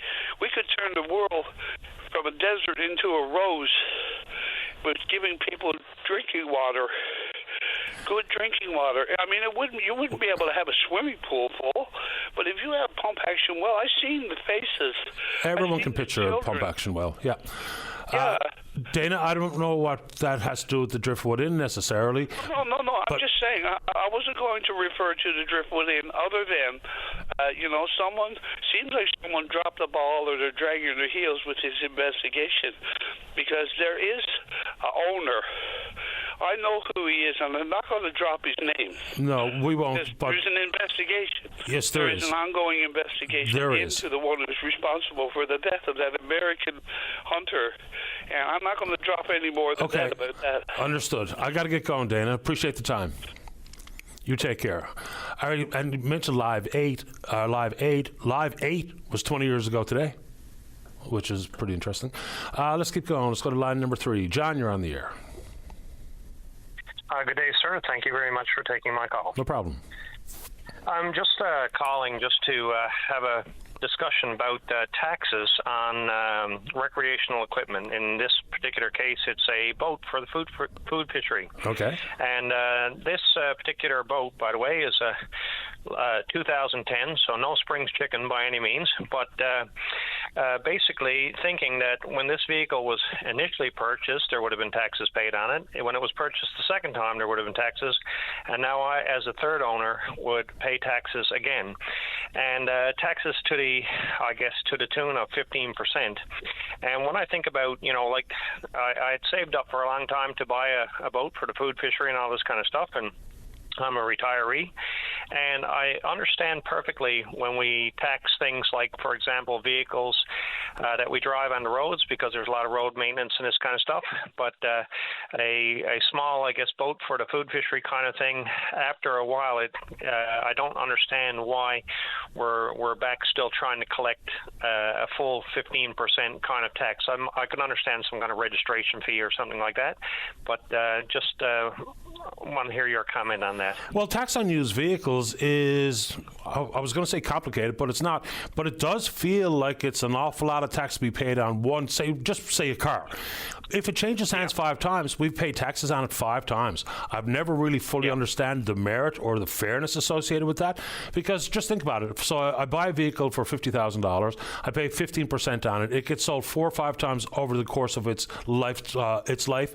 How much taxes has actually been paid on one $50,000 vehicle if it's been sold 5 times? A huge amount of money. And here's the other thing, Patty, that I hate to say it this way, but it's an incentive to lie. It's an incentive to lie when somebody is going to say to you that, okay, if you write, like, for example, I submitted a bill of sale to the government for this, I'm an honest person, with the amount that I paid. And literally, if I look at a boat that was, 15 years old, I could have easily asked somebody to, put in the value at less in hope that I would have to pay less. But, you're creating a situation where you're trying to take honest people and almost almost make it so that they feel like, well, I got to say something less. My geez, I'm going to end up paying like $2,000 in taxes on a 15-year-old boat. Yeah, and they will eventually reconcile that bill of sale that you provide with the actual sale itself. So people, even if you are tempted to fudge the numbers on that front, there's a very high likelihood you're going to get caught doing it. So. Oh, absolutely. And but just what I mean, like you're creating a situation where a person who is trying to be above board and honest and so on, and in this case, buying an open boat for the food fishery, and somebody is turning around saying, oh, well, a boat you registered there a while ago, it's taken people from the government of Newfoundland Department of Finance taxation branch there to track me down over a 15-year-old boat. And then, of course, as a separate topic, I'm faced with the idea that then the Minister of Fisheries insists that I only have the weekends to fish, and which doesn't work if I work weekends, or it doesn't work if the wind is howling. So it's just unbelievable to me. Anyway, it was a frustrating day.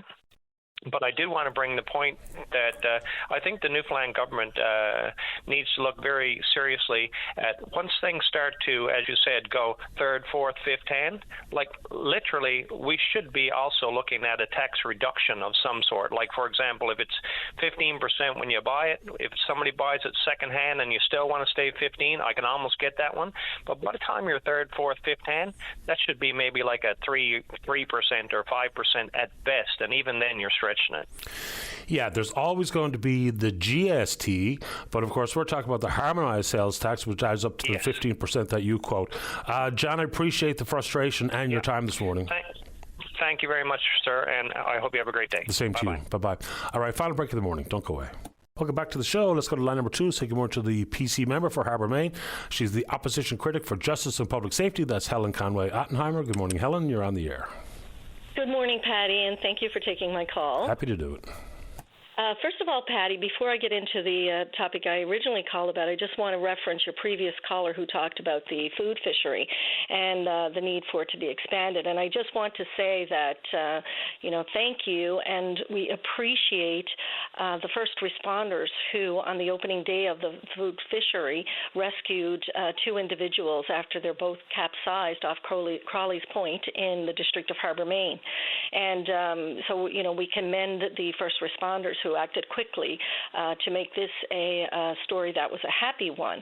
But it also is a reminder of the risks created by this kind of weekend-only schedule that we have, that the government has in place. And, we need to see this expanded, and that would be very important because, we're putting people's lives at risk with the schedule that is in place as it exists. I appreciate that sentiment, but I stopped short on that one just for this reason. If the weather is not conducive to being on the water, just don't go out there. I mean, a few cod is not worth putting your life on the line. So I kind of just stay away from that one a little tiny bit because we see these bad decisions being made. And I know some of it is forced by the compressed schedule and the limited time people have an opportunity to go out. But I'm sticking with, man, if it's not conducive, please do not go. But again, when I understand that point, but when we look at the fact that other Atlantic provinces are allowed to fish 7 days a week. Oh, I get it. Recreational fishery, why can't we?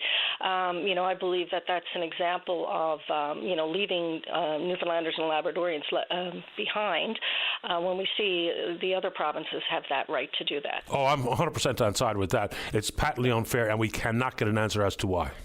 Yes, but the reason, Patty, I called in is because of the recent numbers with respect to the RCMP that they've released with respect to intimate partner violence, and the rates of serious incidents that we see are very alarming. And this is a very difficult conversation to have when we talk about acts of violence towards others, and but it's very, very concerning when we see the rise in the number of reported cases of intimate partner violence, when we see the number of charges being laid, and the fact that, we see repeat offenders. 70% of this type of violence involves repeat offenders. And when we see that 1/3 of those rates involve people that are on bail and court-ordered conditions.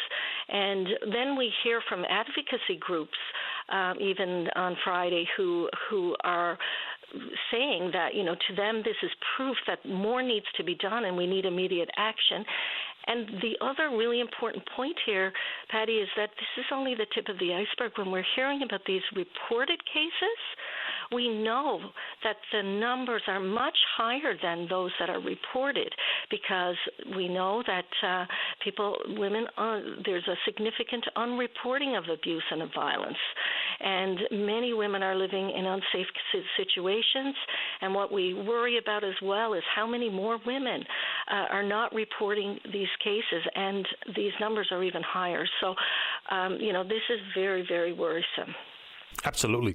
So this is where it's, starts young, talk about respect and self-respect and some of these very difficult conversations. But insofar as government policy, like we talk about the promise yet to be followed through on pledge for expanding the ankle monitoring program, which I think makes sense to me. It doesn't necessarily mean that we're going to be able to curb the frequency of domestic violence, obviously. But when we talk government policy, what should that include? So you just touched on it by saying education.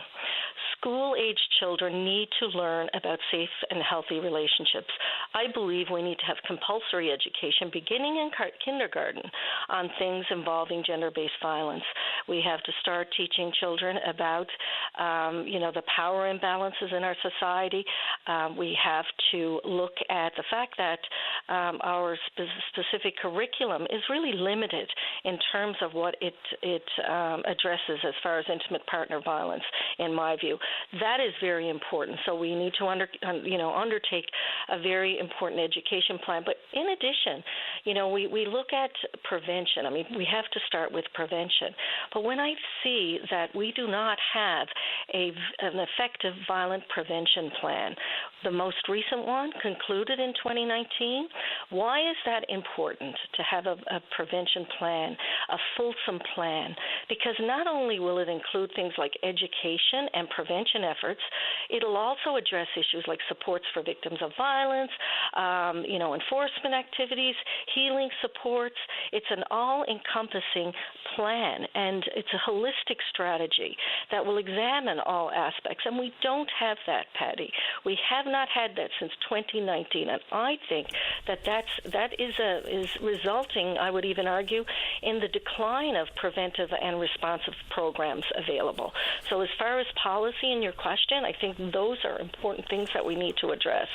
Even in the breakdown further of the numbers, just what percentage were repeat offenders? I mean, it's staggering to me. And you talk about the education system, a lot of this really does start at home. And, I wonder how many of the repeat offenders in particular were exposed to that level of domestic violence as when they were children, between their mom and dad. I would think that would be eye-opening stat as well. So, unless we talk about it in honest terms, we're not going to make very much in the way of strides. Public policy is one thing enacted by governments, but in the education system and at home, if we can't get through to young men in particular, because we do know men are on the receiving end sometimes, but far and wide, it's women who are on the receiving end. To have that conversation with your son is pretty important, as difficult as it might be, and it's not to insinuate that they are likely to be abusers, but to make them aware that this is what happens in this world, and here are the consequences. Here's what it means for society. Here's what it means for your community. Because even if you're not involved yourself, it impacts your community. It does. The effects of violence has a negative, devastating long-term consequences, not only for individuals, not only for families, but for all of us, for the community at large. So we have to look at, changing attitudes, and we have to look at recognizing the harmful stereotypes that are out there, the biased attitudes that still exist.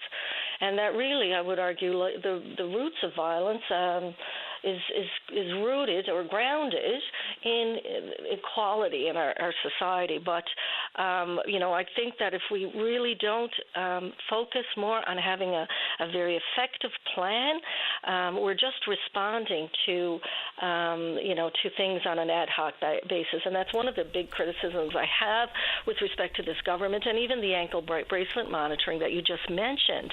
That is so important, and yet it has not been implemented, despite a promise by our then Minister of Justice, who's now the current Premier Hogan, back in June of 2024. That was over a year ago. There was a promise that would be implemented. That is a measure that could, in realistic terms, protect victims at the post-charge, the pre-conviction stage. Mm-hmm. And we don't see that any action whatsoever on that. So that's so disappointing as well. Helen, you've had the final word. Thank you for your time. Thank you, Patty. You're welcome. Bye-bye.